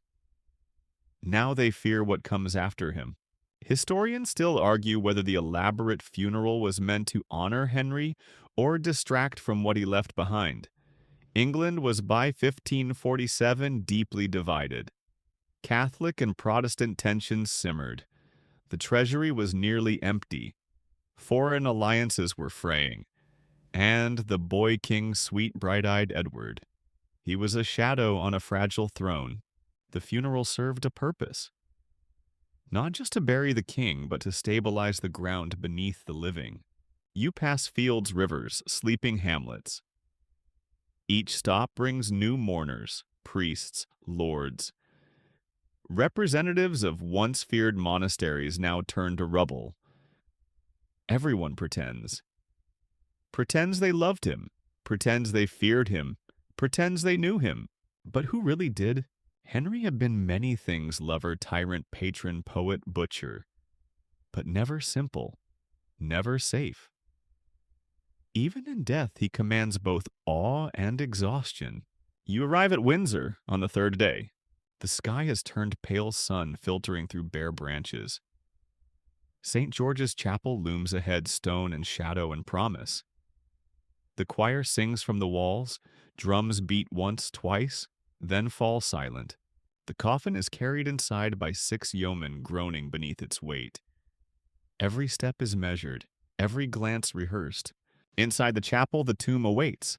It was meant to be magnificent, a sprawling marble monument with golden effigies, bronze angels, and Latin inscriptions so elaborate they would take years to read. Henry had commissioned it years before. Like everything, it was delayed and then abandoned. So instead, they bury him in a vault beside Jane Seymour, his third queen, the only one he called beloved without irony. A fringe detail: the vault also contains the body of Charles I, who would be executed a century later. A strange pairing. Henry the King, who defied the Pope, and Charles the King, who defied Parliament. Both brought to ruin by belief in their own divine right. The coffin is lowered with groaning ropes and muttered prayers. You watch as the clergy sprinkle holy water. Someone sobs. You can't tell if it's genuine. Cranmer speaks a final blessing. His voice cracks halfway through. Not from grief, from exhaustion maybe, or fear. You step back as they seal the vault. Stone scraped on stone, keys turned, incense burned. And it's done. Henry VIII, King of England, Ireland. France in theory, supreme head of the church, breaker of unions, builder of navies. Husband of 6, father of 3, now lies in the dark. No statue marks the spot, no marble, no verse. Just a heavy stone floor and a few scattered rose petals. Outside, the bells finally stop ringing. The world astonishingly does not. The stone has settled. No more tolling. No more chanting. No more velvet draped over every chair. Henry VIII is now officially indisputably gone a name, etched in parchment, a vault in the chapel, a memory so large it barely fits in the corridors he once built. But what remains? Not just his corpse, not just his cracked tomb beside Jane, but the wake, the residue of rule. The realm he left behind bloated and brilliant and crumbling at the edges. You walk through Whitehall again, returned now to its strange new normal. The hangings are gone. The black is traded for deep Tudor reds. Music plays again softer now, tentative. Lutes in minor keys. The laughter when it returns is cautious. People glance over their shoulders before smiling. It's not out of respect. It's because the king is dead, but the fear isn't. That takes longer to fade. And besides, the throne isn't empty. It never is for long. Edward VI, 9 years old, slight as a reed and pale as snow, now wears the crown figuratively for the moment. The coronation is being prepared. You hear the hammering already. Gold leaf ordered. Robes stitched. Latin verses rehearsed like spells. But it's the regents who matter now. Edward Seymour, his uncle, strides through the court like a man who never feared ghosts. He's no longer my lord. Now he's Lord Protector of the realm. You see him speak with Wriothesley, with Dudley, with Cranmer. Quick, quiet meetings in corners. Henry is gone, but his son is a prize that must be guarded, guided, and quietly controlled. Here's your mainstream fact. Edward Seymour took power almost immediately after Henry's death, assuming the role of Lord Protector. Under his influence, England pushed harder into Protestant reform, accelerating religious shifts that had started under Henry but never fully matured. But with that came instability and blood. The boy king issues orders, or rather, orders are issued in his name. Edicts signed with a trembling hand. You see him once in the Privy Garden, small, serious, flanked by tutors and guards. He nods as they explain the difference between Rome and Wittenberg. He listens politely to discussions of tithes and communion. He blinks at Latin. He is learning how to be king the way a bird learns how to fly by being thrown. The court adjusts to his presence. Rooms are rearranged, titles reassigned, servants reshuffled. And behind all of it, the long shadow of Henry remains. Because even in death he governs. No decision is made without someone whispering. What would he have done followed quickly by, and what did he say in his will? Ah, yes, the will. That messy, tangled, overwritten thing. Scribes still pick through its clauses like archaeologists. Did it mean to exclude certain nobles? Did it favor Seymour too much? Was that signature real? Was that seal affixed before or after he breathed his last? Historians still argue whether the final version was truly Henry's, or whether it was a patchwork sewn by desperate hands in the twilight hours of his reign. Some claim he had become incapable of understanding it. Others argue he never intended for it to be clear. Ambiguity, after all, keeps everyone guessing and obedient. A fringe tidbit. The original sign will mysteriously vanish not long after Edward's coronation. Copies survive, of course, but the ink, the parchment, the original mark of a dying king, it disappeared into a vault or a fireplace, or the folds of someone's robe. No one knows, and no one admits to knowing, but power as ever flows to the ones who control the paper trail. You walk through the council chamber. New seating charts, new badges on lapels, new men stepping into old shoes pretending they've always belonged there. And yet the questions remain. Who rules England now? Is it the boy in the golden chair? Or is it Seymour? Or is it still Henry? His policies, his ghosts, his unfinished business? Because there is plenty of that. The realm is in debt. War with France is ongoing. The Scots are restless. The church still quivers, half reformed, half confused, straddling a theology no one fully understands. Monasteries lie in ruin. Fields are owned by new lords who paid pennies on the pound. Peasants grumble. Priests hedge their bets. Nobles eye each other's estates. The Tudor machine is still turning, but it's wheezing. And in the minds of many, the real king is still Henry.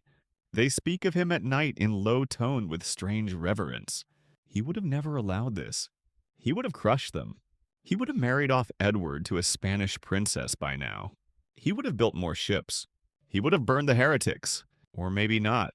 Maybe he would have eaten a goose past gas and changed his mind. Because that too was Henry. A man of whims and appetites and thunderous declarations followed by abrupt silences. A ruler whose legacy is as slippery as it is massive. A fringe tidbit. One noblewoman wrote in her diary that Henry would return in spirit if any of his children strayed from the true path. Which path she meant, she didn't say. The Tudors had many true paths, most of them mutually exclusive, so now the country waits again. Not for a death this time, but for a direction. And Edward, he wakes early, he studies, he listens. He doesn't laugh much. But then he has inherited a kingdom of ash and arguments, and somewhere beneath the stones of Windsor lies the body of his father. Swollen, cold, unfinished, still king in some terrible, lingering way. The ghost of Henry walks the halls long after his coffin is sealed. You feel it everywhere, in the way servants still bow toward empty doorways, in the way lords pause before voicing opinions as if expecting thunder from a man no longer breathing. Even the new tapestries hung in the council chamber feature images of Henry towering and triumphant, sword, raised eyes fixed forever forward. No one dares take them down, not yet. But the living must live, and so the business of government marches on. You sit in on a session of the Privy Council. The chamber smells of parchment wool and cautious ambition. At the head of the table, Edward Seymour, his title now fully endorsed Lord Protector. His tone is formal, but every word carries the hum of control. The boy king is mentioned always reverently, but never consulted. You understand the game instantly. Edward rules, Edward speaks, Edward reshapes. The child signs, the others nod.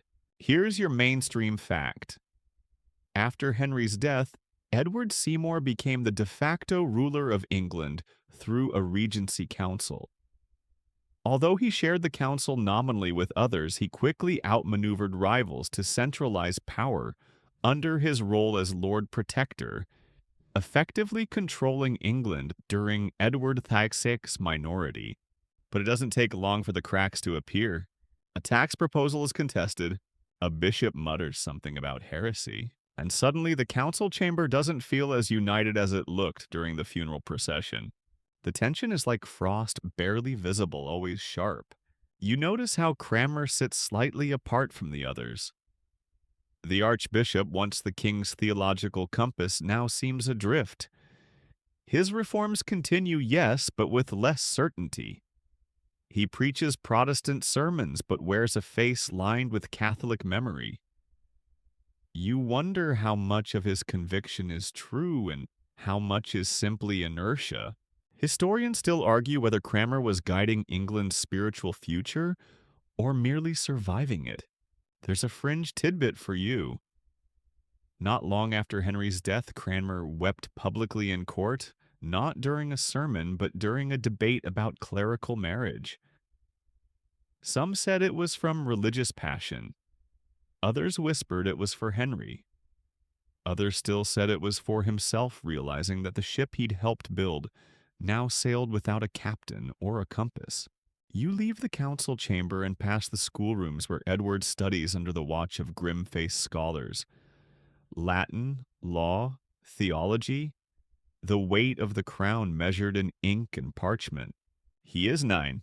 You see him flinch when a servant drops a book. You see him recite psalms without blinking. You see him nod along to discussions of land grants and noble bloodlines. And always someone is watching him, Seymour mostly, measuring his obedience, tracking his progress, whispering into his future. The boy has already learned the most important lesson of royalty speak. only when spoken to, and never ask only no. And then there's Mary and Elizabeth. Their roles complicated. Mary remains distant by choice and by design. Her letters when they arrive are deferential but cool. She does not trust the council. She does not trust Seymour. She likely never trusted her father either. After all, Henry's treatment of her mother left scars that never faded. Elizabeth, younger, cleverer, quieter, watches from the wings. She has already learned how to survive a court that loves no one for long.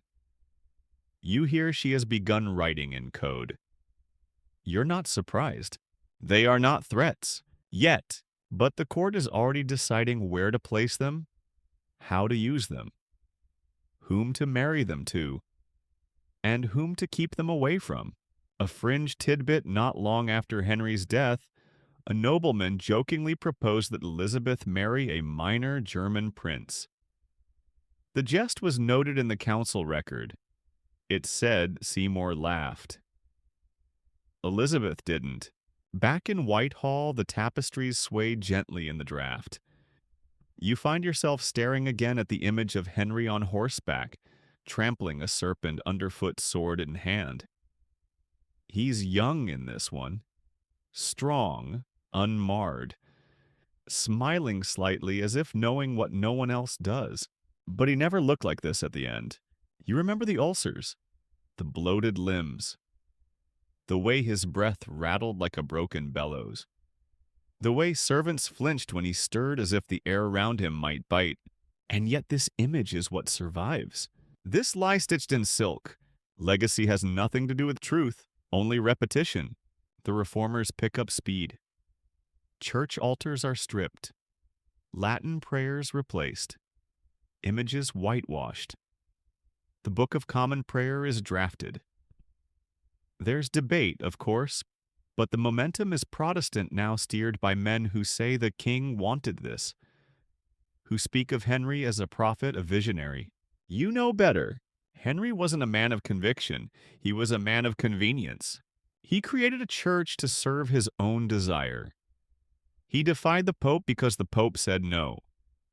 He alternated between reform and tradition, not from belief but from calculation. But in death, he's become whatever anyone needs him to be. Saint or tyrant, martyr or monster, father of the English Church or its destroyer. You overhear two merchants in the outer courtyard debating whether to commission stained glass with Henry's image. The market for Protestant art is up, one says, but it might not last. They settle on a generic kingly figure, just in case the winds change again. And they might, because England post-Henry is like a compass spinning in a storm. The North Star is gone. What remains is ambition and fear and a thin line between them, a fringe detail. One of Henry's personal books, a treatise on chivalry, disappeared from his library within a week of his death. It turned up a year later in the home of a Protestant noble who claimed he found it in the rubble of a closed monastery. Whether that's true or not is less important than the fact that no one challenged him. Because with Henry gone, so is certainty. And everyone in their own quiet way begins rewriting the truth. You leave the palace at twilight. The river glows in the last of the light, catching glints of gold from the weathered weather vanes. The bells no longer ring. The crowds have thinned. But beneath the hush, a new world grows, one planted in the ashes of Henry's fire. The wind shifts. It carries not the scent of death anymore, but something more unsettling, uncertainty. You walk the palace grounds under a dull February sky, past frost-rimmed hedges and windows that reflect a court still catching its breath. The weight of Henry's death has not lifted, it has simply changed. It's become political weather, thick, shifting, predictably unpredictable. And in this fog, those closest to the center make their move. Edward Seymour wastes no time. He drafts edicts with one hand while reaching for the royal purse with the other. Taxes are restructured, church lands reevaluated, royal properties audited. He's not ruling like a steward, he's ruling like a man born to it. And who's going to stop him? The king is 9 and weighs as much as a decent roast goose. Here's your mainstream historical fact. In the months following Henry's death, Edward Seymour consolidated power rapidly. Though the Regency Council had been designed to prevent any single man from dominating the young king's rule, Seymour maneuvered deftly, securing the title of Lord Protector and operating more like a monarch than a placeholder. But his reach is beginning to stretch thin. You see it in the faces of the other nobles, Dudley Wriothesley, even Cranmer. They smile in meetings, bow in chambers, nod along to proclamations, and then in the shadowed halls they whisper. Because even in Henry's absence, court remains court, and power is still a wolf that eats its own. A fringe tidbit. Edward Seymour had a portrait commission of himself dressed in armor holding the sword of state. The background showed columns, arches light pouring through a high window. It was meant to convey classical virtue. Most observers just saw ambition with good lighting. Back in Whitehall, the young Edward is more of the presence than ever, but still curiously absent from actual power. He's watched closely, dressed impeccably, prayed over daily. But he signs what he is told. He speaks only in public, and even then only the words rehearsed with his tutors. You catch a glimpse of him in the garden alone, pacing between frozen rose bushes. He speaks to no one, not even the sparrow that lands near his foot. You wonder what kind of king he might have been. Had he ever been allowed to try? Inside, the reformers gather strength. Cranmer pushes ahead with the Book of Common Prayer. Churches begin removing altars. Pulpits are moved. Priests taught to preach in English. The Latin Mass retreats like a tide going out. Not all approve. You hear rumors from the north. Silent churches, sullen villagers, noble families holding private masses behind closed curtains. One priest reportedly burned his English Bible in a brazier and swore the Latin would return with the next monarch. It's not a joke, because people remember. They remember that the king's daughters, Mary and Elizabeth, still live, and in their veins runs blood that once ruled the kingdom. Elizabeth writes more often now. You hear of letters exchanged with Catherine Parr, now remarried and living quietly in the countryside. Letters full of book titles, questions about translation, Latin jokes only scholars would find amusing. Nothing seditious, but full of sharpness. Mary is quieter still. Her household shrinks. Her movements are watched. Her religion, more than anything, marks her as both heir and heretic in the eyes of Protestant England, and she knows it. Here's a fringe detail within weeks of Henry's burial. Mary sent a gift to her half-brother Edward, a beautifully bound copy of a Catholic prayer book in Latin. It was returned unopened with no explanation. The court pretended it never happened. Meanwhile, Seymour begins construction on a new residence Somerset house. Marble imported, Italian stonemasons hired. While the king eats porridge in silver bowls, his uncle builds a palace in his own name. You notice how even the masons mutter under their breath. This is not a protector, this is a king. You walk the corridors now and feel the walls remembering. Every inch of this palace still carries echoes. Henry's voice, his fury, his weight in the chairs, his ghost in the mirrors. It's not grief that lingers. It's unfinished business. Historians still argue whether Henry's death marked the end of the Tudor Golden Age or its violent flowering. Without him, the machinery he built speeds up shedding bolts as it goes. His church becomes the church. His enemies outlive him. His children are groomed like chess pieces, moved cornered, protected only when useful. And his body, still beneath the stones at Windsor. No grand tomb, no statues, just the cold, unnoticed resting place beside Jane. A fringe tidbit. There was a plan to exhume his body decades later during a chapel renovation. It was quietly abandoned. Not from reverence, from worry. Some feared opening the vault would release something best left buried, not supernatural, but political. You wander into the royal library one evening. Many of Henry's books are gone, gifted, stolen, hidden. The ones that remain are annotated in thick, impatient handwriting. Margins filled with insults to papists, with underlined passages about Solomon, about kingship, about divine right. One note stands out. A king needs no permission to be correct. It's not dated, but you know exactly when he wrote it. You close the book. The fire in the hearth crackles once loud enough to startle you. The crown may rest on a boy's head. The realm may dress itself in new prayers and black robes. But the pulse of Henry's England still beats uneven, fevered, and very much alive. The shadow doesn't fade, it lengthens.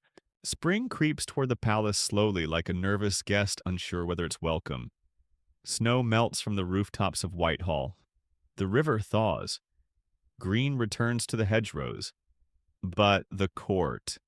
The court remains locked in a season of uneasy change. You walk past the chapel where Latin echoes have been replaced with English sermons. The pews are fuller now, not out of conviction, but because people have learned that attendance is loyalty. Public loyalty, anyway. Private belief is a different matter, practiced in whispers and behind drawn curtains.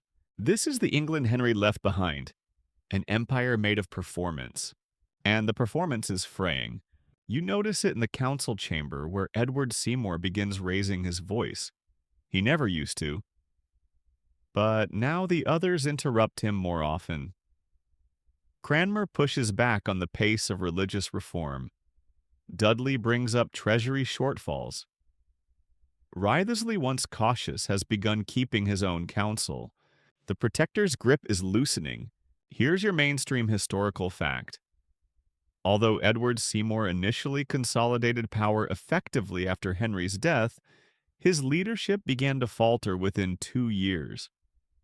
His overreach, particularly in foreign policy and religious reform, alienated both Catholic nobles and moderate Protestants. He would eventually be overthrown by his own peers. But in this moment, he doesn't see it yet.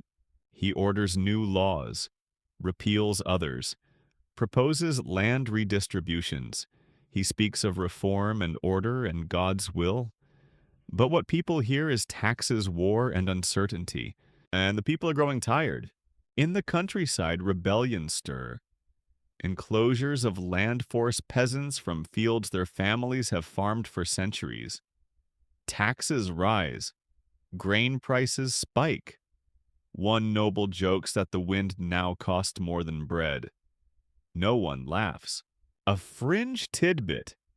In 1549, just 2 years after Henry's death, England erupts in protest. The Prayer Book Rebellion in the west, Kett's Rebellion in the east. Thousands rise not against Edward the Boy, but against the men who speak in his name. And those men, they're starting to look at each other differently. John Dudley. Earl of Warwick, sharp-eyed. Calculating begins hosting smaller gatherings after hours. You pass his chamber once and hear voices low, steady, overlapping. Plans being laid, alliances weighed. He's not challenging Seymour yet, but he's preparing. And then there's Edward. He grows taller, thinner. His face matures faster than expected. He begins to speak more in council meetings. Nothing radical, just enough to be noticed. He still signs what he's told, but he asks questions first. You catch him once in the library flipping through a book of laws. He glances up and says with quiet confidence, "A king should understand what he commands." You nod, and you realize he's not a symbol anymore. He's becoming interested, which makes him more useful and more dangerous. Cranmer grows more careful in his presence. Seymour becomes more patronizing. Dudley grows friendlier. Mary and Elizabeth remain distant but not forgotten. Their existence still bends court policy like unseen moons tugging at a tide. Ambassadors bring up potential marriages Spanish, French, German. Each suggestion is met with smiles and immediate postponements. Everyone's playing for time, but time as ever plays back. The clergy argue more openly now. Some churches remove images entirely, others hide them in crypts. Confessionals are repurposed, hymns rewritten. One village outside Kent hangs a scarecrow dressed as the Pope. Another replaces their priest with a farmer who can read English. A fringe tidbit. One London merchant begins printing illegal Catholic tracts in his wine cellar using type stolen from a royal printer. His operation runs for 6 months before he's caught. He's not executed, just fined, then quietly hired by a Protestant lord to do the same thing but in reverse. Such is England now. Henry's kingdom hollowed out by reformation and revenge dressed in velvet and burning at the edges. You notice, too, how the king's memory shifts with convenience.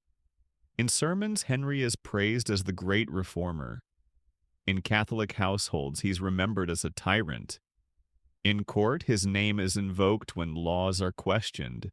It was the king's wish. This was his design. He foresaw this. You know better. Henry foresaw nothing. He lived one moment at a time, ruling by appetite, not prophecy. Historians still argue whether he had a grand vision or was simply very good at improvisation. His decisions often contradicted each other. His reforms were layered with loopholes. His justice was a pendulum. But what he built endures not because it was perfect, but because it was heavy enough to resist collapse. For a while. And that weight now sits squarely on Edward's crown. You hear rumors of an upcoming progress the king to tour the realm to be seen, to be worshipped, or at least to be acknowledged. Progresses are risky, expensive, dangerous, but they're also necessary. The people have begun to forget what a Tudor looks like. And meanwhile, Henry's tomb, still unfinished, lies quiet in Windsor. A fringe detail. A French visitor to England in 1550 asked to see the tomb of Henry VIII. When told it had not been completed, he remarked, "Then his soul must be waiting in line as well." Crude, but not wrong. You leave the palace at dusk, the spires of Westminster rising against a pale sky. The bells toll softly vespers. A ritual that remains even if the language now changes weekly. As you pass through the outer gate, you hear a guard reciting a verse. The king is gone, the boy is king. But ghosts still sit on everything. He chuckles once, then falls silent. And somewhere behind windows lit by candlelight, England tilts forward toward coronation, toward chaos, toward a future that has no map. Only shadows. Everything's balanced on the edge of a whisper now. You wake to the sound of marching, soft, synchronized steps beneath your window. Not war drums, not rebellion. Just more soldiers. New uniforms, new badges. The Lord Protector is sending troops north again. Officially, it's to maintain order. Unofficially, it's to remind everyone that Edward Seymour still controls the sword. But there are rumors that the sword is getting heavy in his hands. You walk the halls of Whitehall, now half empty. Courtiers have thinned. Some retired quietly to country estates. Others left for France or the Empire, citing health. Everyone knows what it really means. The court has become unpredictable again. Too many plans. Too many ears. Too many moments where your name could be the next one removed from the records. Inside the council chamber, the chairs are rearranged. Not symbolically, physically. Dudley's chair is closer to the king now. He doesn't speak often yet, but when he does, people listen. You watch him hold court after court ends. The real meetings begin in hallways, not chambers. Here's your mainstream fact. By 1549, John Dudley, Earl of Warwick, had begun undermining Edward Seymour's authority. Within the year, he would replace him as the most powerful man in England, ultimately assuming the title of Lord President of the Council. His rise was swift, calculated, and bloodless. For now, the boy king remains quiet, watching. He still wears his crown on feast days, still signs edicts with deliberate flourishes. still bows his head in chapel and quotes scripture in 4 languages. But behind the angelic features and embroidered sleeves, he has begun asking difficult questions. You witness it once Edward interrupting a counselor. Why must we borrow money from Antwerp when we sold crown lands last month? The room froze, and Seymour smiled too quickly. That's when you realize the boy isn't being taught anymore. He's remembering, and he's noticing who answers truthfully and who deflects. A fringe tidbit. Edward began keeping a personal journal during this period, brief entries factual, emotionless. Today my uncle argued with the council. Today the bread tax was raised. Today my sister sent a book. The tone was detached, but it recorded everything. No detail was beneath him. The sisters loom larger now. Elizabeth writes to Edward polite, articulate, filled with praises for the Book of Common Prayer. You suspect it's sincere. You know it's strategic. Mary writes less often. Her letters are warmer but less safe. Mentions of Latin masses, of priests with wisdom beyond politics, of faith unchanged by Parliament. Neither is plotting. Not yet. But the court is already treating them like future threats. Elizabeth is watched. Mary is isolated. The irony, of course, is that Henry's own will placed them in the succession. Not first, but next. A safety net he never expected to be used. A quiet admission that his precious son might not last. And indeed, whispers grow about Edward's health. He tires easily, eats little, walks with a limp on damp mornings. The physicians call it growing pains, but everyone remembers Henry Fitzroy. Henry VIII's illegitimate son dead at 17 of what they called a sweating sickness, but probably wasn't. Historians still debate whether Edward was always sickly, or whether the pressures of kingship made him ill. It doesn't really matter. The realm sees him growing pale, and the vultures begin circling. Meanwhile, Seymour flounders. His war in Scotland drags on. His taxes cause riots.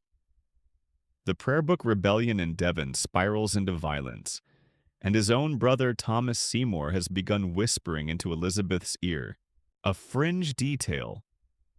Thomas Seymour once tried to sneak into the young princess's bedchamber at dawn, claiming it was a jest. Elizabeth didn't scream, she just turned away. Later, when questioned, she said, "He behaves like a man who thinks he owns everything." He didn't, but he tried. And then he overreached. You're there the morning the charges are read. Espionage.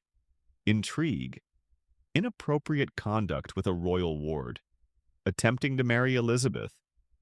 Perhaps even attempting to kidnap Edward himself. The rumors are tangled. The facts less so. The council votes quickly. Thomas Seymour is taken to the Tower. He does not come out again.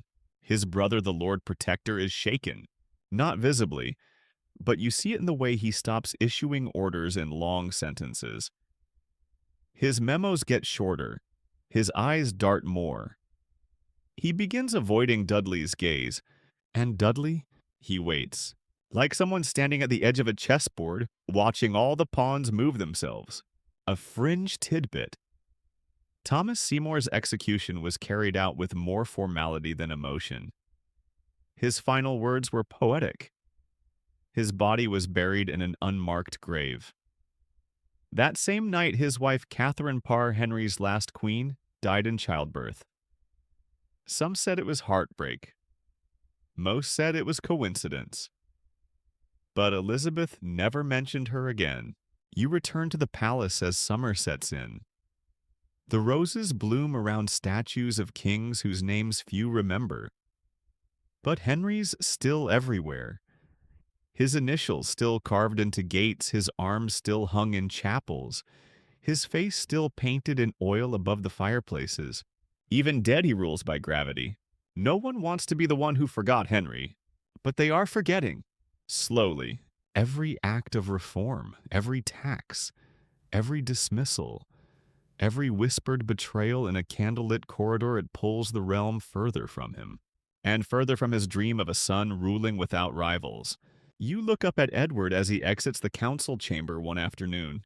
He nods to the guards, smiles faintly at a servant, then walks off alone. Behind him, Seymour and Dudley exchange a glance. It's not fear, it's calculation, because the boy may be king, but he is also a fuse, and the court is running out of safe hands to hold the match. The fuse is burning, and the corridors of Whitehall smell faintly of smoke. Autumn settles over London like a sigh. The air is sharp damp with the promise of winter. Chimneys begin to smoke. Courtiers begin to shiver. And the court begins once again to turn on itself. Seymour is slipping. Not dramatically. Not with the fall. But like a man trying to climb a slope that he no longer has the footing for. Each move he makes invites another challenge.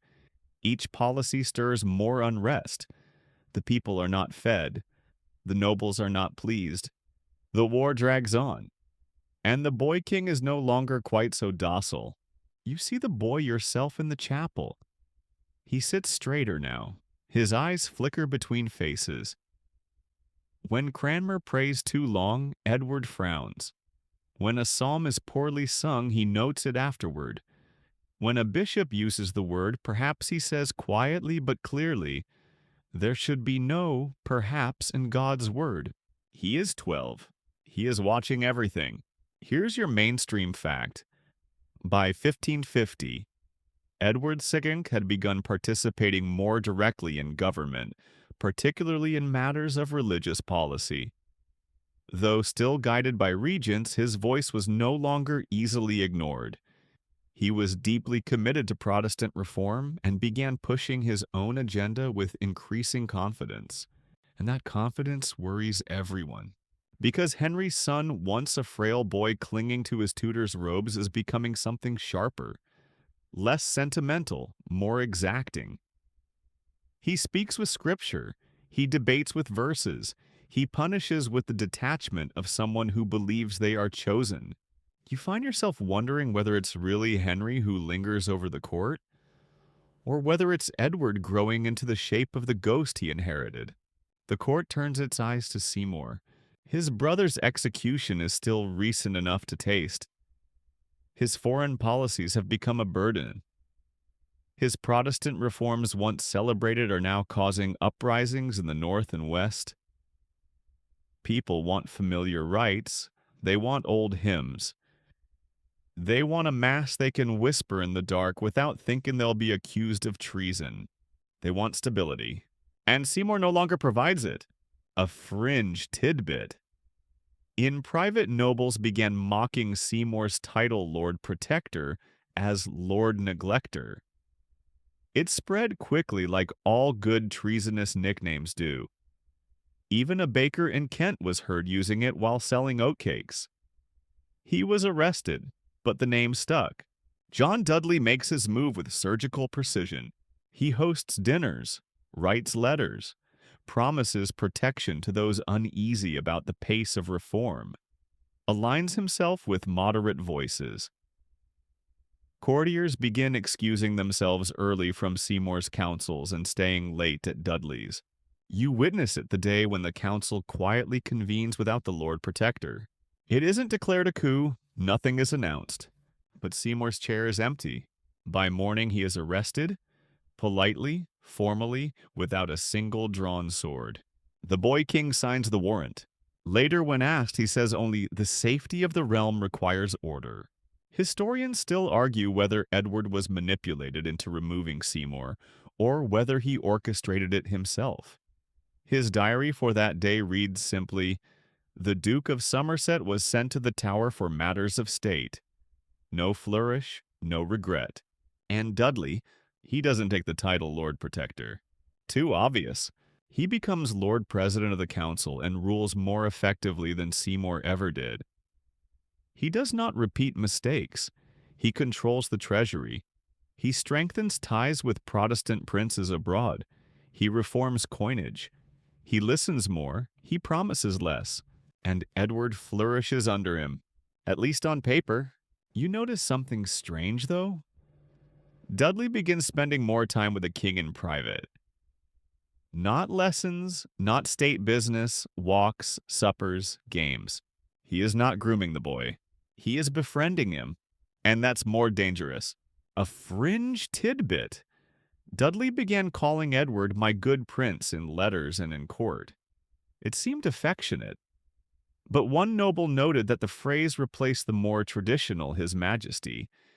And everyone at court knew that words were never just words. Mary and Elizabeth feel the shift. They each write to Edward.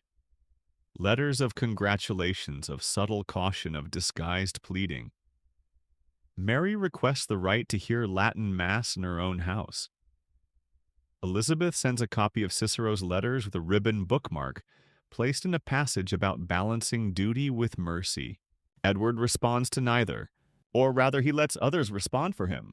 Mary is denied.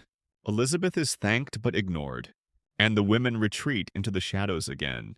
You walk through the gallery and see a new painting of Edward being prepared. He stands in a white doublet, one hand resting on a Bible, the other on a sword. His face is calm, his eyes bright. Behind him, a globe slightly turned. England painted at the top. It is not a boy's portrait. It is an image of inevitability.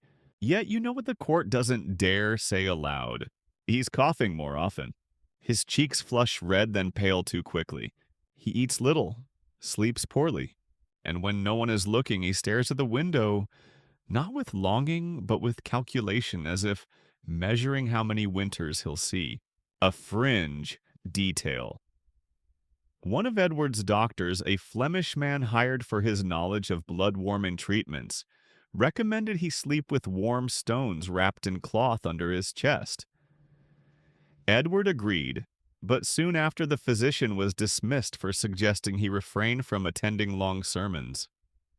The king's reply, "If I am to die, I shall do so with scripture in my mouth." The pressure on the boy grows. He signs laws, he issues proclamations. He orders new religious texts, shorter, simpler, more brutal. One edict burns dozens of Catholic books.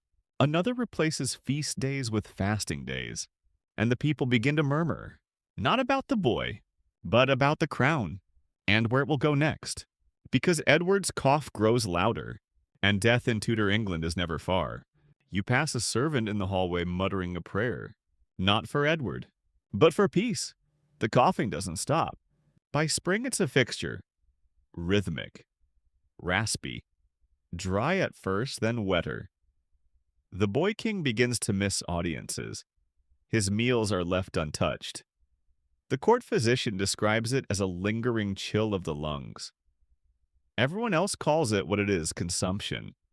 The word slips like fog through the palace, never officially spoken but never denied. The boy himself does not flinch. He insists on attending sermons even when his legs tremble. He studies late rites in his journal, prays aloud. He refuses to appear weak, and yet you see it. The way his collar hangs looser, the way his crown fits just slightly more snugly because the hair beneath it has thinned. He's dying. Here's your mainstream fact: Edward VI was likely suffering from a combination of tuberculosis and other respiratory infections in his final year. His condition worsened rapidly over early 1553.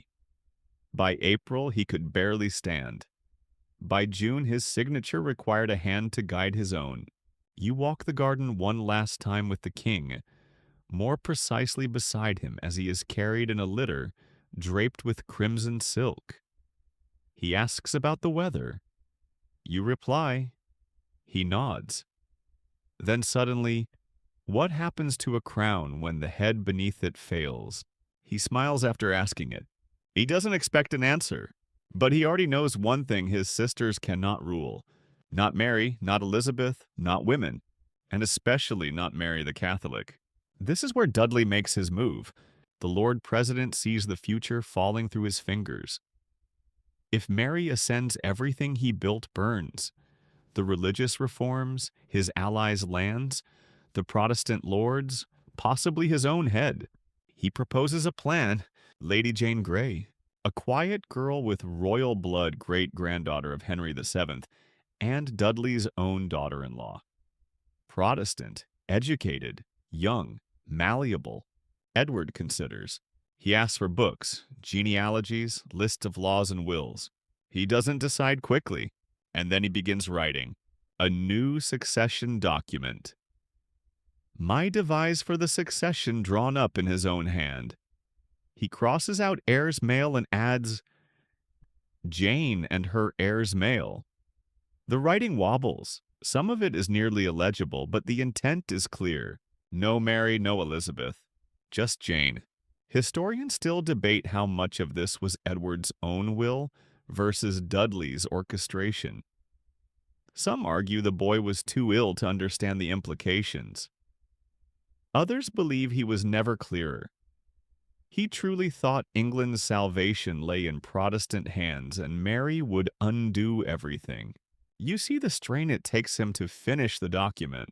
His breath comes in shallow bursts. He cannot lift a goblet without both hands. A fringe tidbit Edward practiced his signature in secret during this time, fearing it looked too weak. Several pages survive with dozens of faint Edward R attempts, some so light they barely scored the parchment. A page boy reportedly wept watching him do it. And still the council hesitates, changing the succession, overriding Henry's will, passing over 2 living daughters.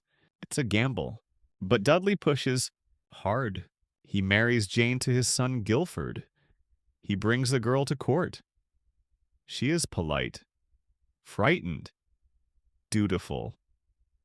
She does not object yet. Her family nods along.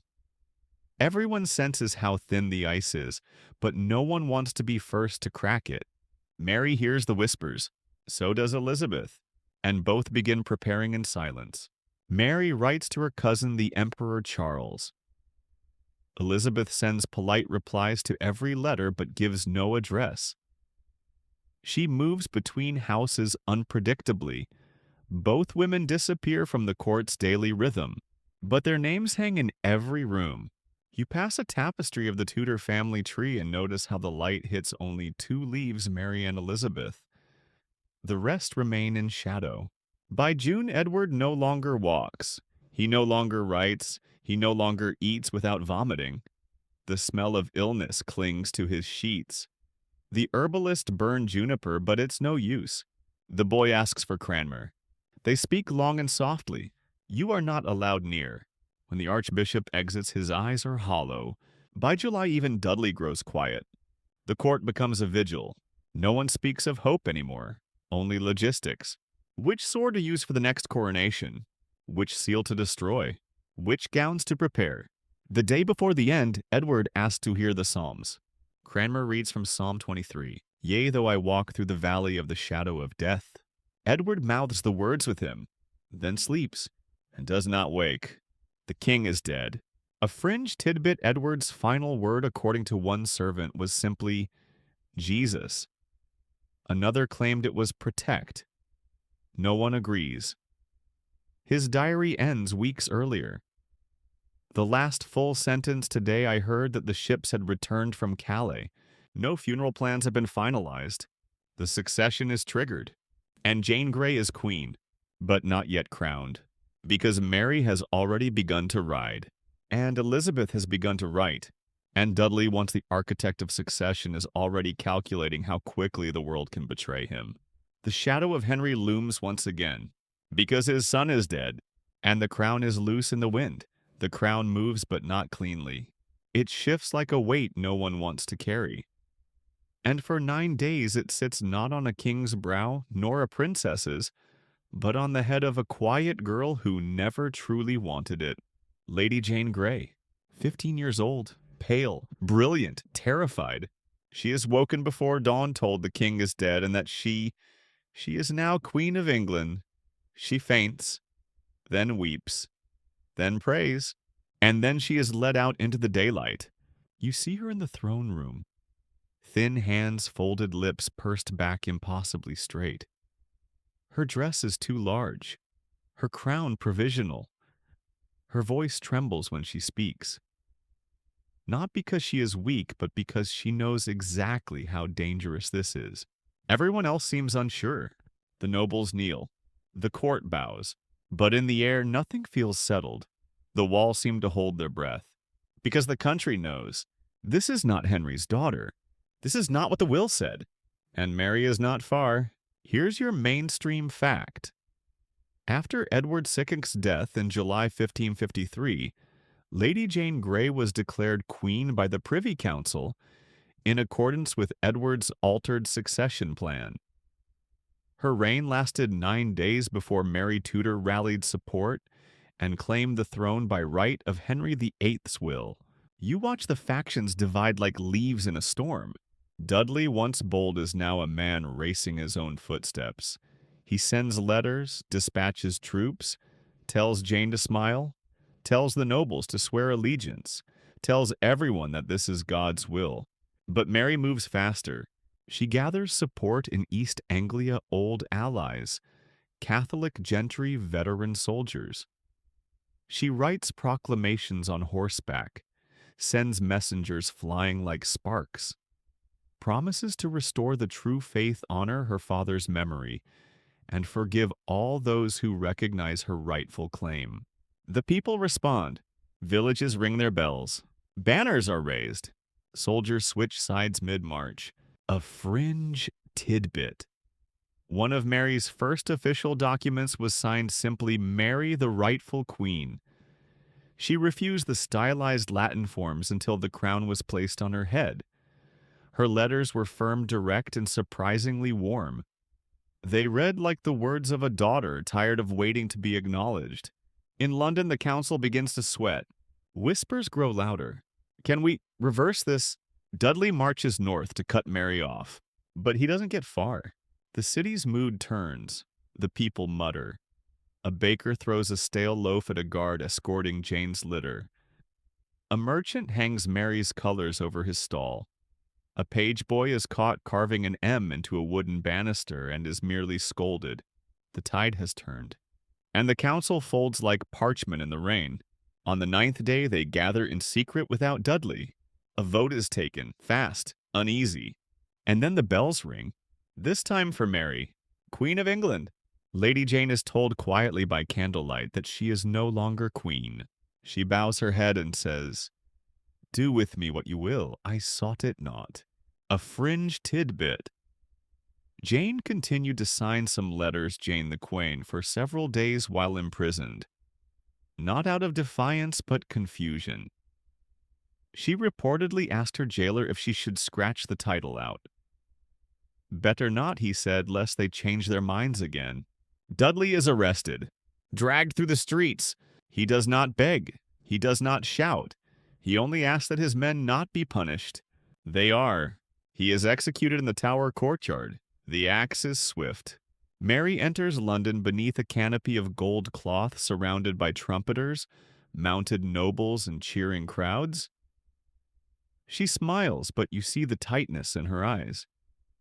She has won, but not by mercy, and now she must rule. Historians still argue how prepared Mary was for power. Some claim she ruled from instinct, others from instruction, but everyone agrees she never hesitated. She knew who she was, the daughter of a queen, the product of exile and endurance, and now the woman who would return England to the old faith. But not everyone celebrates. Elizabeth stays silent. She writes nothing. She appears nowhere. She waits. Jane, still imprisoned, is interrogated, pressured, gently at first, then less so. Cranmer is arrested. Protestant preachers vanish. Bibles are burned. Churches repainted. You pass a chapel one evening and see a boy no more than 10, scraping away English prayers to make room for Latin once again. The pendulum has swung. Mary is queen, but it is Henry's legacy that burns. Because every reformation he sparked now smolders under his daughter's new torch. Parliament reconvene.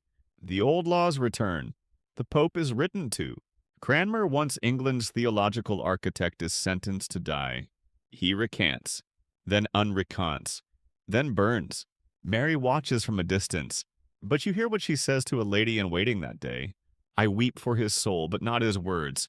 A fringe tidbit Mary's coronation robe included a Tudor rose embroidered beside the words, Veritas vincit, truth conquers. It was Henry's favorite motto. She kept it. Even now his name shapes everything. He is dead, but the faith he divided returns with Latin hymns and censers. The Church of England survives only in back rooms and whispered prayer. The paintings of Henry, they stay on the walls for now, but the artists have been told to soften the eyes and reduce the width. And in Whitehall, a servant is ordered to polish the old Catholic relics. And you realize the king is dead. The boy king is gone, and the age of daughters has begun. And now the embers. Mary reigns. The halls are redraped in velvet. The Latin Mass returns to the royal chapel. Bishops wear mitres again. Candles burn in windows across London this time, not for mourning, but for the soul of a nation being turned delicately, inexorably back toward Rome. But the flame is uneven. Mary is no fool. She knows the kingdom is divided, that some kneel in reverence while others only pretend, that some whisper Ave Maria out loud and Our Father in English in the dark. She knows the Reformation was never just about theology. It was about property, land, power. To undo it is not just a matter of burning books. It means unseating families, rewriting wills, dismissing ministers, reinventing everything. And she tries. Oh, how she tries. Her face becomes sharper in portraits, her eyes darker. She speaks less, wears black more often, laughs less frequently. You pass her once in the gardens of Richmond, staring out over the River Thames, her hand resting lightly on a Latin psalter. When she sees you, she nods but does not smile. She does not ask your opinion. She asks no one's. Here's your mainstream fact. Queen Mary I reigned from 1553 to 1558. She restored papal authority, repealed Protestant reforms, and reinstated the heresy laws. Under her rule, nearly 300 people were executed for their faith, earning her the posthumous title Bloody Mary. But she never saw herself as cruel. She saw herself as just, you watch the fires begin. The first martyrs are simple people, preachers, farmers, young women accused of heresy. The flames rise in Smithfield. The people come to watch. Some cheer, some cry, some look away. The executions are public, designed not just to punish, but to cleanse. Then come the bigger names. Bishops, scholars, Cranmer. They die with hymns in their mouths, smoke in their eyes. The queen prays after each one. But the burnings do something she does not expect. They breed not silence, but memory. A fringe, tidbit. At one execution, a girl in the crowd dipped a cloth into the martyr's ashes, then wrapped it around her wrist like a relic. She was arrested, released, then vanished. A year later, her story was published in Geneva anonymously. It was smuggled back into England as a Protestant pamphlet, because the press, even in exile, never sleeps. And while Mary reigns in scarlet, Elizabeth waits in gray. She says nothing, writes cautiously, smiles when spoken to, attends Mass when asked. But she keeps her own Bible. She surrounds herself with quiet, careful minds. She learns how to nod without agreeing, how to recite the Latin while remembering the English. You see her once riding hair down laughing with her handmaidens. But the laughter vanishes too quickly. She knows the crown may come for her next. It almost does. Mary's advisors argue for her imprisonment. Some say exile. Some more fervently say execution. But Mary hesitates. Because Elizabeth is her sister. Because Henry loved her. Because in some strange way, Mary sees in Elizabeth the same spark she once had and lost. So Elizabeth lives. For now. But the realm continues to shift beneath their feet. Storms hit the coast. Harvests fail. The Spanish marriage meant to secure England's Catholic future brings suspicion, not joy. Philip is cold, distant, foreign. The people call him the Shadow King. Mary is pregnant, then not, then pale, then absent, and then ill. By 1558, she rarely leaves her chambers. Masses are held daily. Her ladies speak in hushed tones. The bells in Whitehall ring not for celebration, but for intercession. And then once again they toll. Mary is dead, and England holds its breath. Elizabeth is summoned. She rides through a light mist wrapped in sable. The crowd parts, the guards lower their spears. No proclamation has been made yet, but everyone knows. The woman who survived her father, her stepmothers, her brother, her cousin, her sister, now wears the crown, a fringe tidbit. When Elizabeth received news of her accession at Hatfield, she reportedly sank to her knees beneath an oak tree and whispered, "This is the Lord's doing. It is marvelous in our eyes." Whether she said it or not, the tree still stands. You return once more to Whitehall. The tapestries are being changed again. Latin is set aside. The Bible reappears in English. The palace sighs like a body stretching after years in a stiff chair. And above the fireplace, Henry's portrait remains. His eyes still follow. His lips still fixed in that unreadable half-smile. His children ruled in his wake, and none escaped his shadow. Not even you, so now the crown rests.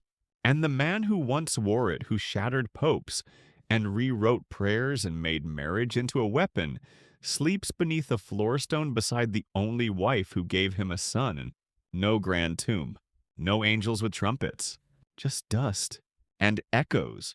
Henry VIII did not go gently. He roared, groaned, commanded, and bled his way into history.